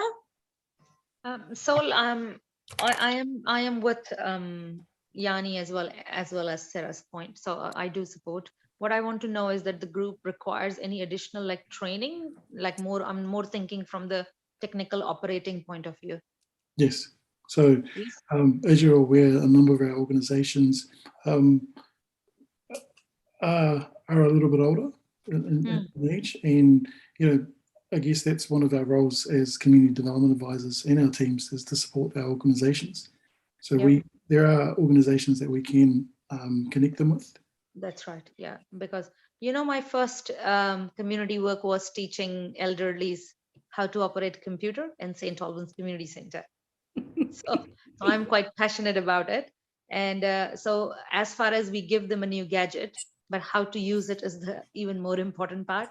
So please get that sorted, or get them liaison with someone. Yes, well, we're lucky because at Linwood Library they have staff that assist a number of community with accessing their computers. No, cool. Thank you. Oh, thanks, Anita. I've got Yanni, then Michelle, then Jake. Yeah, I mean, look, I don't want to take away from the group either. It's their right to apply for funding as they see fit. But I do think like council has, I think, the second biggest or the biggest IT department in the city. We have so many people that there must be people that deal with our recycled computers who could give advice over what was needed to meet the needs. I think the concern with computers is often if you go into a shop, they'll sell you something that you don't even need. It will be far too high a spec to deal with what you need. And as Gerald said, like often if you just put a new hard drive in that's updated to the latest operating software with a bit of memory, it's just as good as anything new. So I just wonder, I mean, I'm happy to support this today. Obviously it's going to go through, but maybe could we talk to, could we get some advice on the computers program and how community groups can engage with it for the points that Sunita has made? Because I know that there's other volunteer libraries that we have that are using ex-council computers. And as soon as they were upgraded to Windows 10, they go as good as gold. So, it might be something that we could get a little bit more visibility of and promote in our community as a way forward. Thanks, Yanni. Michelle? So I will support the grant today, but I guess it is, and I think, Sol, you've probably heard this already, but personally, I've bought quite a bit of secondhand tech and refurbished stuff. And for less than that, I've had a laptop for about 3 years, which is an Apple one, in fact. So I guess like just thinking, and we're all getting our heads around it, but I do support that maybe if we get a future application like this, that could be part of the conversation that might be had, if there might be alternatives. Cool. Thanks, Michelle. Jake? Firstly, apologies for my current comment and interjecting on Councillor Yanni Johansson's totally valid point. So my understanding with the council refurbished computer program is that it's pretty like tapped out. We wouldn't be contributing, if we were to repurpose one of those devices for this, it wouldn't necessarily reduce e-waste in that regard. Correct me if I'm wrong, but and I guess the other thing with looking at that is it would obviously, would it cause a delay to the community group in terms of actually getting on and doing the work that they do in the community? Yes, so there would be a delay. Not only would there be a need, as I've mentioned, the computers that we do give to community are not greater in spec because we don't have the funds to actually really reboot these computers to a really high standard. And the processor in the computer is the thing that's going to make it last, and a newer computer has a newer process and lasts longer. It's as simple as that, really. These community groups keep these computers around for 10 years, or they keep them around they get good use out of them. The current computer that they've had for over 10 years. A few years. Cool, thank you. And Daryl? Yeah, just a final comment from me on the matter.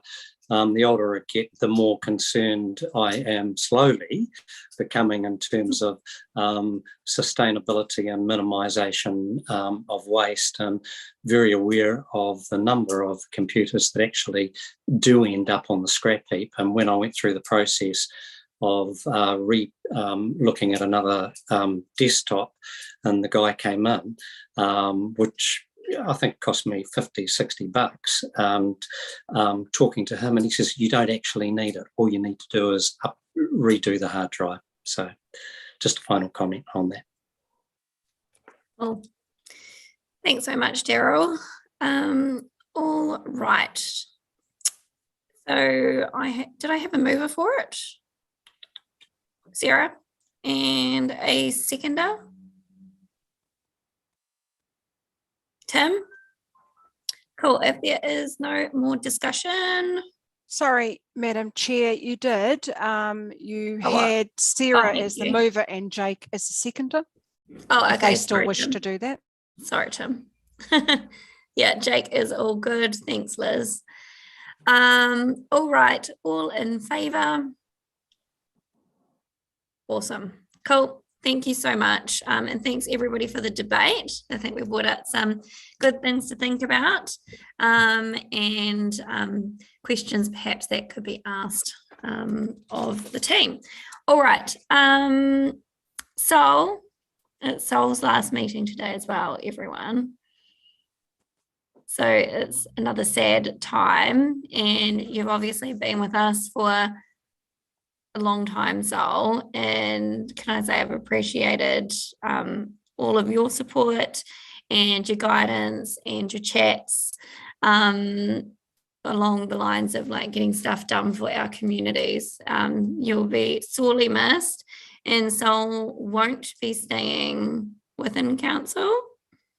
Maybe you'd like to share what you're doing if you want to, or like we won't stalk you or anything, but No, thank you, Madam Chair. I have taken up a role with Statistics NZ as a community engagement advisor. amazing. That's going to be an amazing new role for you, and whilst good for you, we will be very, very sad. So thank you for all of your support that you've given our communities, and your dedication, because it's really shone through, and yeah, you will be sorely missed. But now we can add each other as friends on Facebook. How good. Thanks, Sol. Cheers. Good luck, Sol. Go well, man. Best wishes, Sol. Thank you. Did you want to? We'll miss you. Cool. Thank you so much. Okay. Sorry, all right. are we able to have a wee break, like maybe before too long? We've just got 2 more things left on the agenda. Did you need to have a break? How long would you like? Well, I just thought we should take like a 10-minute break. I mean, obviously we've still got era exchange, a board member exchange. You have to remember we've got people watching as well. Yeah.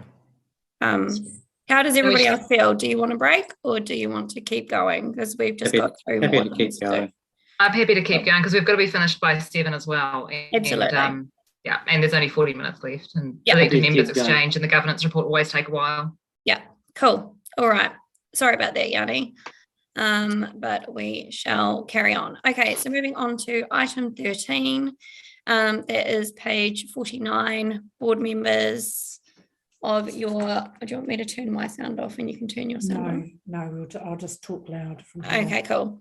So Arahanui is presenting, and I will go da, da, da, da, da, da. I've got my camera on, but I'm just I can't turn the audio on my computer, otherwise we end up with huge echoes. So the area report is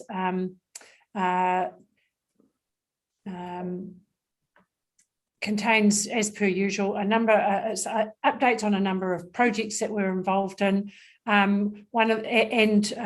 Information that has come from advice that's come back from staff members. we are in the process. I think one of the things that's really exciting, and I alluded to it when we spoke at the workshop, but we're working alongside Inspiring Communities to work with our communities on community-led projects. One of the things that became very aware towards the end of the year is that because the board is disbanding in October and being split up, we are in for some significant staff changes, as we've heard tonight. So one of the things that we really wanted to do was to be able to support our community groups who are doing community-led projects, regardless of who was here and who was coming and who was going. So we've using some internal capacity building money to do this project, to work alongside a number of our community groups who have community-led projects, so that we can mentor through the expertise of Inspiring Communities and work alongside those groups in those projects. So that's what the building community-led capacity one is about, and we'll update you on that project as we go. We have talked through the changes to the community, the celebration for Te Pou Toi Toi in our workshop. I would like to please bring your attention to the life research report, which is attached to, you received at the end of last year, but which is attached to the report, because that's giving us the basis alongside some youth audit work that's being done around the Young People's Project.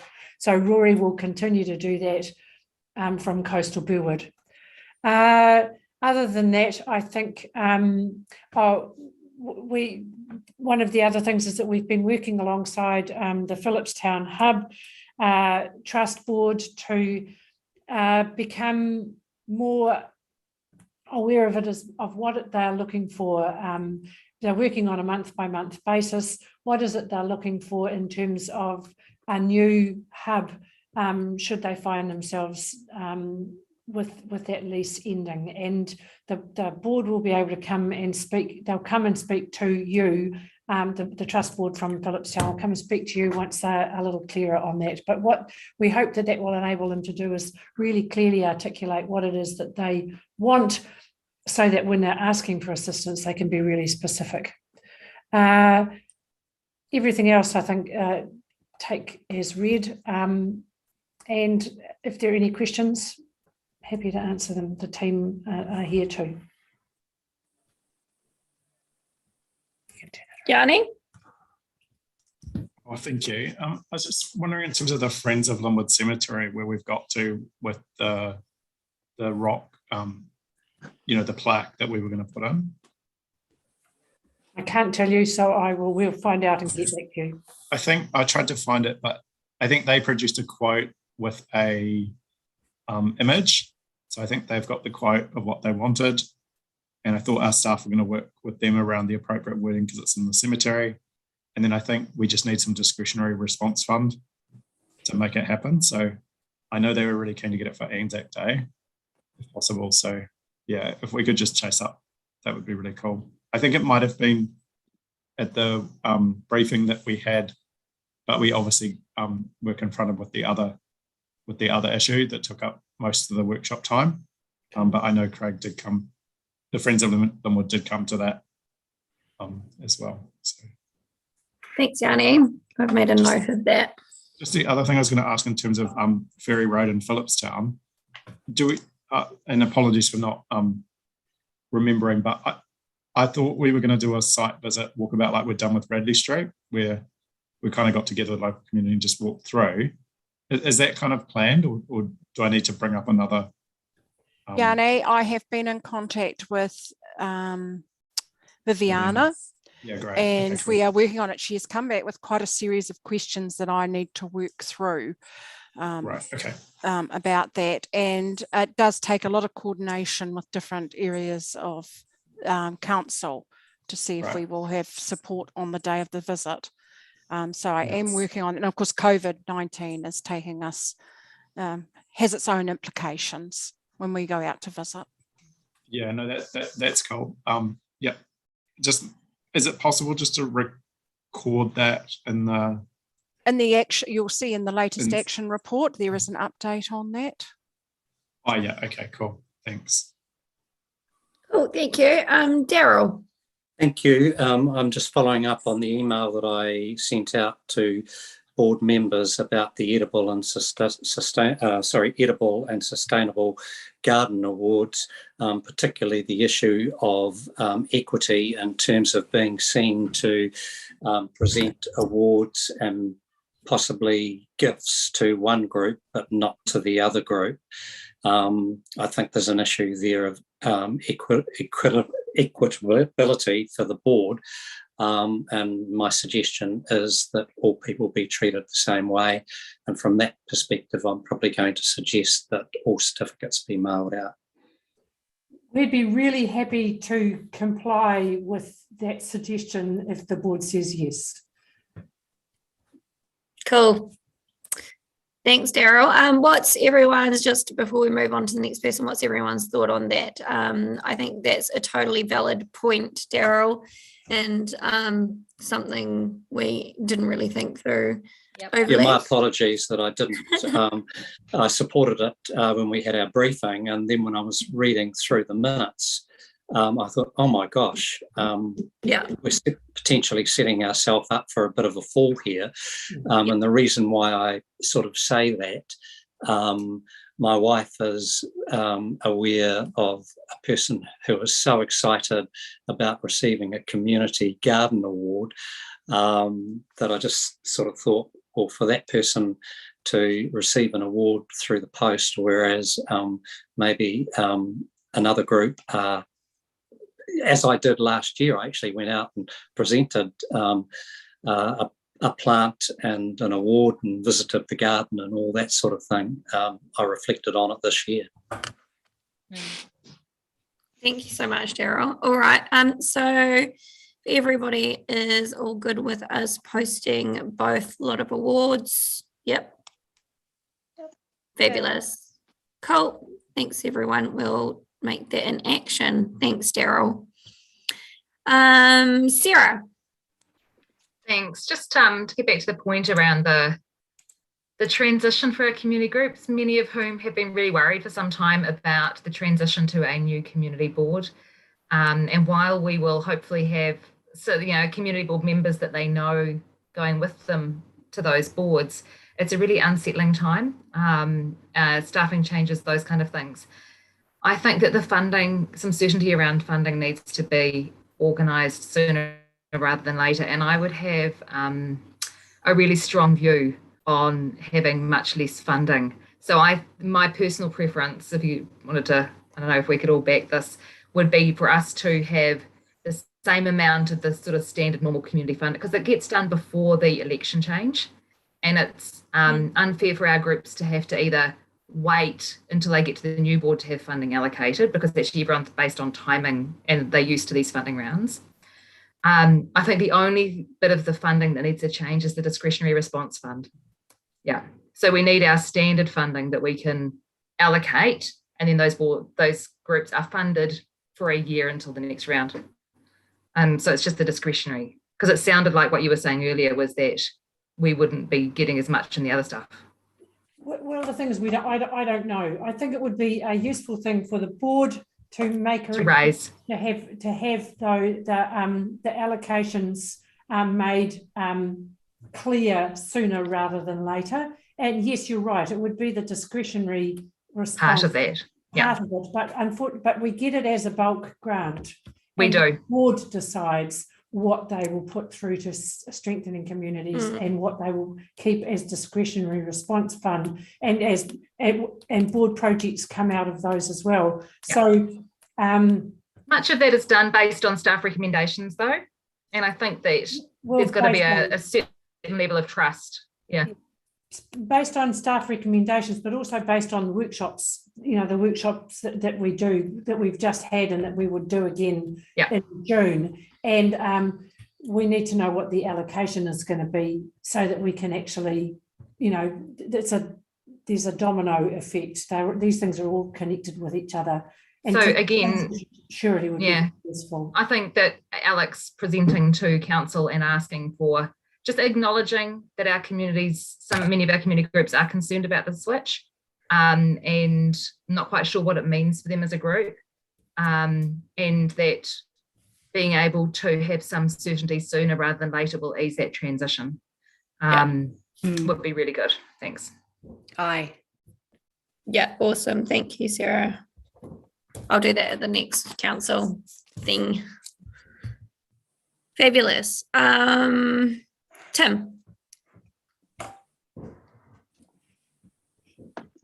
Coming. Yeah, I'm just looking down through the items there, and I see there is a report on Arran Drain and the refurbishing of that, naturalising, etc. Is it appropriate to talk about that now? Yep. Okay. I note that it flows through Te Arangi Waikura and then across into Woolston Park, but in between time it passes through the grounds of the Sikh community, and they had approached our board before with concerns about the drain. So I just wonder if those involved in this have had discussions with that particular community on the impact of that it will have on them, and whether they had thought there may be an opportunity to make things better for that community as well. Oh, thanks, Tim. We are making a note of that, so we'll find out. Yeah, it's just a question. Hey, did you talk to these people? Because they've been to us. Yeah. Thanks, Tim. Yanni, are you trying to put your hand up? Yep. Tim, thanks for raising that. I also raised that as soon as I got the memo, and staff have provided a response back. Yeah, so it's probably not kind of what we want to hear, but I mean, at least they've communicated with them. But yeah, I think there is kind of an issue with Linwood Canal and those waterways. Maybe. And it's, I mean, probably not for this board. Obviously, we're constrained, but it would be good to kind of look at the bigger picture along these waterways, because there's some really good work happening, but then there's a few gaps. But I'm happy, if people are happy, I can just circulate the advice I had back from the Office of the CE around the specific point. Thanks. That would be great. Thanks, Yanni. Okay, does anybody else have anything on the area report? Doesn't look like it. Okay, do I have a mover? Michelle and Sunita and Tim and everyone. Okay, fabulous. So we've got our mover, Michelle, our seconder, Sunita. All in favour? Aye. Fabulous. Thank you, everyone. That is carried. Okay. Moving on to our last item, we have our elected members information exchange. And I've already got hands up. Daryl. Thank you. I received a letter last evening from Pat McIntosh at the Reckless Residents Association, and I'll be brief, but I just wanted to draw your attention to the fact that they have raised some concerns with access to plans and their concerns around the beach at Redcliffs, and they were wanting an update.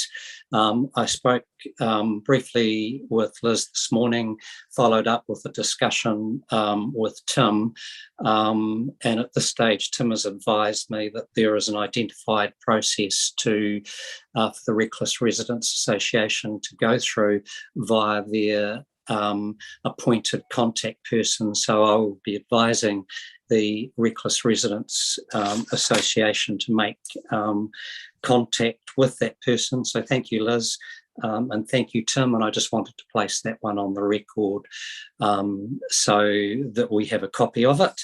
That's the first point. And the second point relates to dog signage. And I wonder if we could pull up the information that I sent through earlier with respect to the photographs that I indicated to Liz that that I'd like to discuss. Is it available to put them on screen, please? Just one moment, I'll share my screen. I'll just Thank get you. it. It's on the big tin can, so I'll go and share that. I can do it from the Oh, big can tin. you? Yeah, just give me a moment. I just have to look in the big tin can. Thank you. Use my mouse. Oh, you didn't get your mouse. Okay.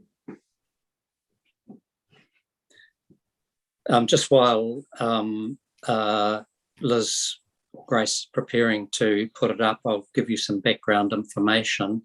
I have become a little bit concerned over the Christmas period with two aspects. One, the nature of dogs on the beach, and secondly, a new surf life-saving patrol has been set up on Scarborough Beach, which hasn't been operational for quite some time.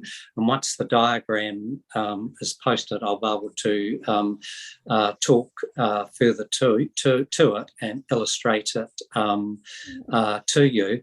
But essentially, there is a conflict between what's happening on one side of the beach with respect to the surf patrol, and on the other side of the beach with respect to surf control and the nature and the way in which the dogs are managed on both sides. And in advance of me raising it, Liz has checked out the dog policy, which is not due for revision until 2023. Now, the slide that you're looking at the moment relates to Scarborough Beach. That is from Cave Rock down to the Scarborough Tea Rooms, and it says that dogs are welcome under effective control on the beach, which is the area I'm concerned about, which essentially means that dogs can run free as long as they're under effective control of their owner. So if we can go to the next slide. So this slide gives an overall view of the beach, and you can see up the top there, Clifton Beach, and the grid tells you you can keep your dogs under effective control on Clifton and Scarborough beaches, which essentially means, as I've stated, that dogs can run free. When you come down to Sumner Beach, there are no dogs allowed on the beach during the 1st of November and the 31st of March. You'll see that on Scarborough Beach, dogs, again, are also able to be kept on effective control. On Sumner Beach, which is controlled, there are no dogs on Sumner Beach from 1st of November through to the 31st of March. If we could go through to the next slide, please.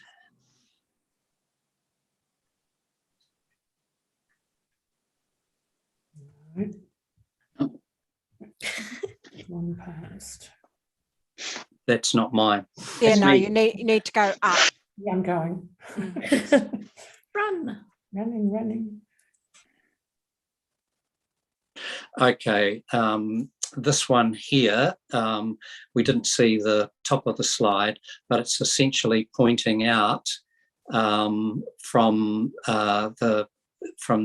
the Sumner Surf Lifesaving that the new patrol has been set up for the first time in 60 years and has returned to Scarborough Beach. So the point that I'm wishing to raise here is that we have dogs running free on a patrolled swimming beach, and I have some concerns about that because on the other side of the beach, the dogs are not permitted by by the regulations. But there, thank you. And Liz has kindly checked out, and it gets a bit tricky because the signage is going to be changed for next summer. However, the point that I wish to make is the signage is going to be out of date when it goes up, because it's simply going to reiterate from a dog's perspective that dogs, or from an owner's perspective, that dogs are still going to be allowed on Scarborough Beach, because the policy is not going to be changed until later in 2023. And also another point that I wish to make is that I have a concern because dogs on the Sumner Beach, where no dogs are allowed, are simply running free, and I think it's a hazard to children on the beach. Oh, thanks, Daryl. And I'm not quite sure at this stage how you move that forward with respect to the comment, Liz, that you have made with signage being in place for next summer, because the dog policy will not have changed at that time. Do you have any advice for us, Liz?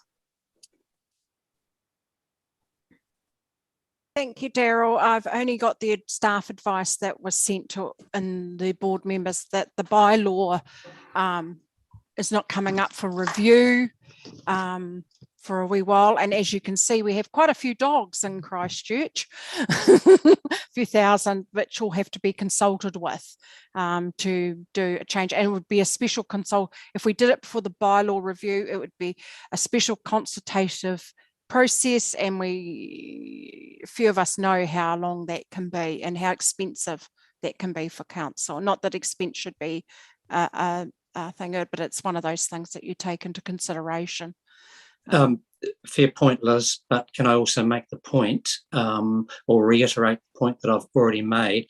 I see no point the council spending money putting up a new sign, which is going to be changed potentially within a short period of time as a result of a dog review, if the council wish to be consistent with dog control on both sides of Cave Rock.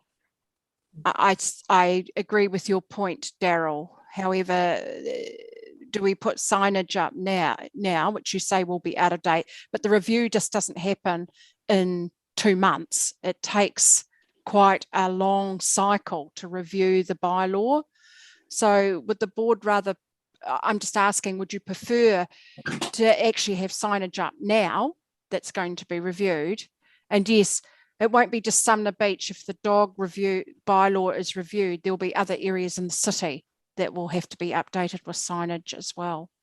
Can I suggest that we do a two-pronged approach? So we raise it as an issue generally, and that this is going to need to be addressed in the bylaw review, and potentially if that could happen earlier, that would be great. But in the meantime, can we request that the new signage that does go up acknowledges the issue and says that CCC encourages people not to let their dogs run free in areas that are now more heavily used for swimming, such as between the flags and Scarborough Beach and down by those steps, which didn't used to get used particularly much and now are used all the time right through summer.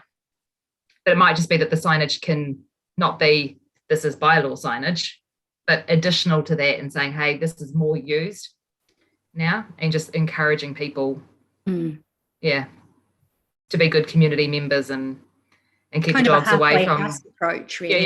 Yeah. They do both, but this since the signage is going up sooner, we get signage that is both the bylaw signage and some indicative encouragement signage while we progress whatever it is we want to do with the bylaw, which could be asking council for a limited review. We did a very limited review for the freedom camping bylaw at one point, just for a couple of spaces. Yes. So we'll get the board to seek staff advice on that.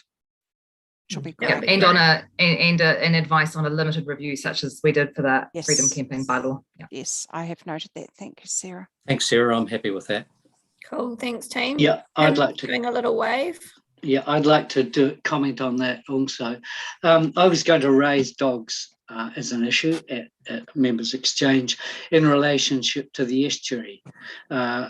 If there's going to be a change on beaches that the board wants, there also needs to be a considerably larger, considerable emphasis placed on the estuary now that it is recognised as part of the East Asian Australasian Flyway. There are no signs at all along the southern side of the estuary saying no dogs on the estuary, and yet they're not allowed there. And when people are challenged, they simply say, we didn't know. And how could they know? There is nothing to tell them. So there is a need for a lot more signage right around the southern side of the estuary. I've looked at what has been done on the eastern side of the estuary. There is more signage there. There have been attempts to be educational and informative. I think really a plainer message is more easily understood. So I would like to see council move towards much more signage to protect our precious birds on the estuary, because quite frankly, the birds can decide to go and live somewhere else. They don't have to be there. And if dogs do go onto the estuary, they'll be gone. The Estuary Trust did a survey late last year of sightings of dogs on the estuary, and the numbers that were free and on lead and being encouraged to run and chase things while birds are feeding on the estuary was much higher than was thought. So it's an action I would like our board to be involved with, both Darryl's suggestion and protecting the estuary further. Cool. So we can look at some advice around that as well. So looking at requesting extra signage. Do we need advice on requesting it, or do we just request additional signage? Because actually the rules are already in place for that one. So we could just say, actually, we just need some signage to let people know what the rules are. Yeah. I agree with you, Sarah. I had noted that we will request that, but we'll also ask for staff advice on the signage for Sumner Beach particularly, because that's the bit that has been brought up. But I think we can, and actually our CSR could be lodged as well for extra signage on the estuary. Cool. Fabulous. So we've got some actions out of that. Now I'm just aware of time, everyone. We've got 9 minutes left. So I have Michelle. So I've got 3 things I want to talk about. The first thing is, you'll recall we had John Filzell come and talk to us about the Greening the East project, and we did adopt that fantastic plan. And John did indicate, so this is kind of a wee thing for you more, Liz, that there was a report coming back to the board in February or March. Have we heard anything about that? Is it put? I can't recall it from the agendas. We've been through agenda setting, but the best place to look for when you want to know what's happening with actions, because I cannot remember off the top of my head right now, is to look in the action reports. They're posted monthly. Which happy to do, but just wanting to make sure that it does come back in on the time frame that John did mention, because Selena was going to come and give us an update as well on the report, on the actions that have dropped out of it. So just wanting to make sure it's keeping moving along. Cool. Well, we can make a note of that, and we'll check in the action tracker as well, Michelle, and we'll make sure that is moving. So the next thing that I wanted to talk about, sorry, I don't know, you're good. Carry on. As well. The Doris Lusk play art sculpture, there have been some delays with it, and it would be really useful to get some further information. The last that I heard was that, because of course there's funding on budget for it, but the hold up I think was around safety concerns, making sure that it would be fit for purpose. So keen to make sure that that one is still progressing. What would you suggest, Liz? I will put it, I've got that the board request staff advice on the progress of the Doris Lusk Place sculpture. Fantastic, thank you so much. And the final point that I want to make is, and I guess this is an issue that Jake and Sunita and I have been working on together, is just to note the unfortunate situation that some of the residents in the Central Ward, namely around Cranmer Square, are experiencing at the moment with the protests. So I want that at the very least recorded in the minutes, that assuming that everybody else agrees, that it's really, really concerning and unfortunate that residents are being subjected to some of the behaviour that's dropping out of the protest. That it's not the protest itself that's a concern, but they've now got people setting up camp after having months of experiencing regular protests. So hoping that next time we meet, the protesters will have gone home and will be behaving in a more pro-social way. Absolutely. Thanks so much for that, Michelle, and we'll definitely note that. Was that all from you, Michelle? Yep, thank you. Good. Thank you. Tim and then Sarah. You're on mute, Tim. Yeah, I had a couple of additional things I wanted to discuss in members' exchange, but they've been pretty much dealt with so far. One was the Waltham Christmas lights, which were up on lampposts but never turned on. I think I've had a request from a community member about that. I think it's been handled, and I've forwarded the information received this week onto them, so I think that will deal with that one. But the second one was the terrible event that happened in the rainfall over the weekend, where a member of Mount Pleasant, who's on a hill, had been complaining for some months about leakage onto his property and across other people's property. Council had been to and fro. He'd posted several requests for service. Council had been to and fro, and every time they fixed something, it still kept leaking. They seem to have got on top of all of the stuff that was coming out of pipes, but during the high rainfall event, a vast amount of water came over through his property and through the lower level of his house. Having 3 inches of water through your house is not an experience that someone wants to go through more than once. It seemed very plain to me when I inspected it that what is required is a large drain to collect water and funnel it into the channel, rather than because the water coming down Mount Pleasant Road and out of the driveways comes with much greater force than it used to with the heavier rain events we're having, and that as a consequence of the rainfall we now get, there needs to be a significantly improved capture of rainwater before the properties there are affected again. And it's not just restricted to his property, because he is below the property that's above him. The water comes through that property, through his property, and then down onto other properties. So it's a cascade effect, if that's the right term to use. So I would like the board to, the council are onto it and are working with the guy, but I'd like the board's support to keep asking the hard questions and make sure that the correct procedures are applied to make sure this is dealt with, because it's not a great length of road or pipe that's required. It's quite short. It should be doable properly. Cool. So, yeah. All right. Sarah and Gianni, we have 3 minutes left. Hey, thank you. Just two very quick things.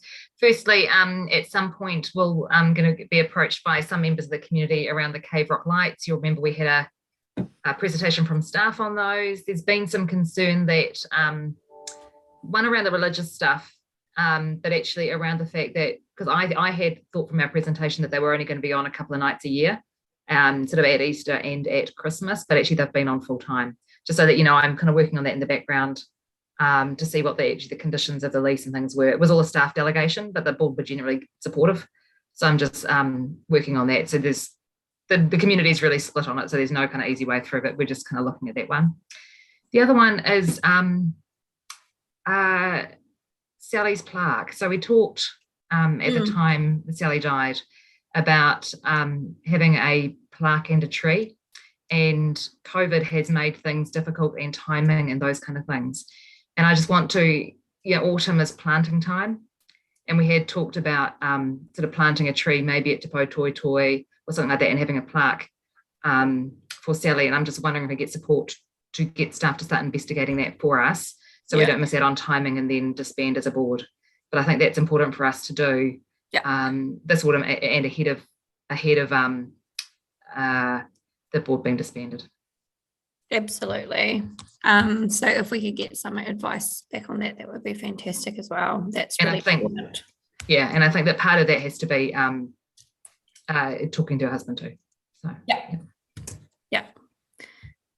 Cool, thank you, Sarah. Oh, and there were discussions that were had prior, so it would be great to speak with him as well. Thank you so much. Yanni? Cool, thanks. I've got several things. I'll just raise one thing though. I was wondering if we could ask for some signage to go up along Ruru Road, where there's a lot of illegal dumping by the Go Bus depot, and going back towards Maces Road. So this is where Maces Road turns and Ruru Road goes towards Dyers Road. But I've had so many complaints about illegal dumping of rubbish, and people say that the council's quite good at going and cleaning it up once it's there. But I wondered if we could put some signs up, just, asking people not to. And then just very quickly, the other concern that's been raised with me is because of the Bromley traffic stuff being delayed. If we can get some yellow lines on the corner of, I think it's Rudds Road and Cypress Street, they have a lot of problems with winter sport with people parking, and that creates a visibility issue with the speed of the traffic. So I just wonder if there's some small improvements we can make in Bromley, like lineage, ahead of the whole plan being put in place. Has there been a CSR put through for that, Yanni, for the yellow lines? I'm not sure, sorry. Okay, if we can find out that, then we can do some. I could lodge it. That'd be rad, thank you. It's just around Kearney's and that area. I thought we'd actually discussed something like that a long time ago. It rings a bell, but I can't quite remember. Yes, you're correct, Madam Chair. I'm also, I'll look back on that. Also, Yanni, has any CSRs been put in for the request for signage? So it's in our system. No, I just got, it just got brought up with me today. Awesome. I'll log with the CSRs. All good. Thanks. Cool. Thank you so much, Yanni. And we'll have a look at that. We are just about to finish up. So thank you, everybody. If there's nothing else, is everybody all good? Perfect. Well, thanks everybody for your patience this evening with our few technical glitches, but it wasn't too horrific. So thanks everybody for your patience. Really appreciated you being here. Had some good discussion. Always a bit weird on Zoom, but I think it's been pretty okay. Thanks for being so open to some robust debate. It's been good. Okay, we are going to close this evening with our karakia. Mute yourselves, please. Okay. Kumatu amato mahi mo tēnei wā. Mātou katoa, mātou hoa. Mātou whānau. Aio ki te aorangi. It's on a different page. Kia ora. Kia ora. Kia ora. Kia ora. Thanks, everyone. Have a lovely rest of your evening. Kite, everyone. Kite. Bye. It just wouldn't run down the page. Okay. The things. Happy Wednesday. Now I'm just going to stop sharing and then turn off the live feed. And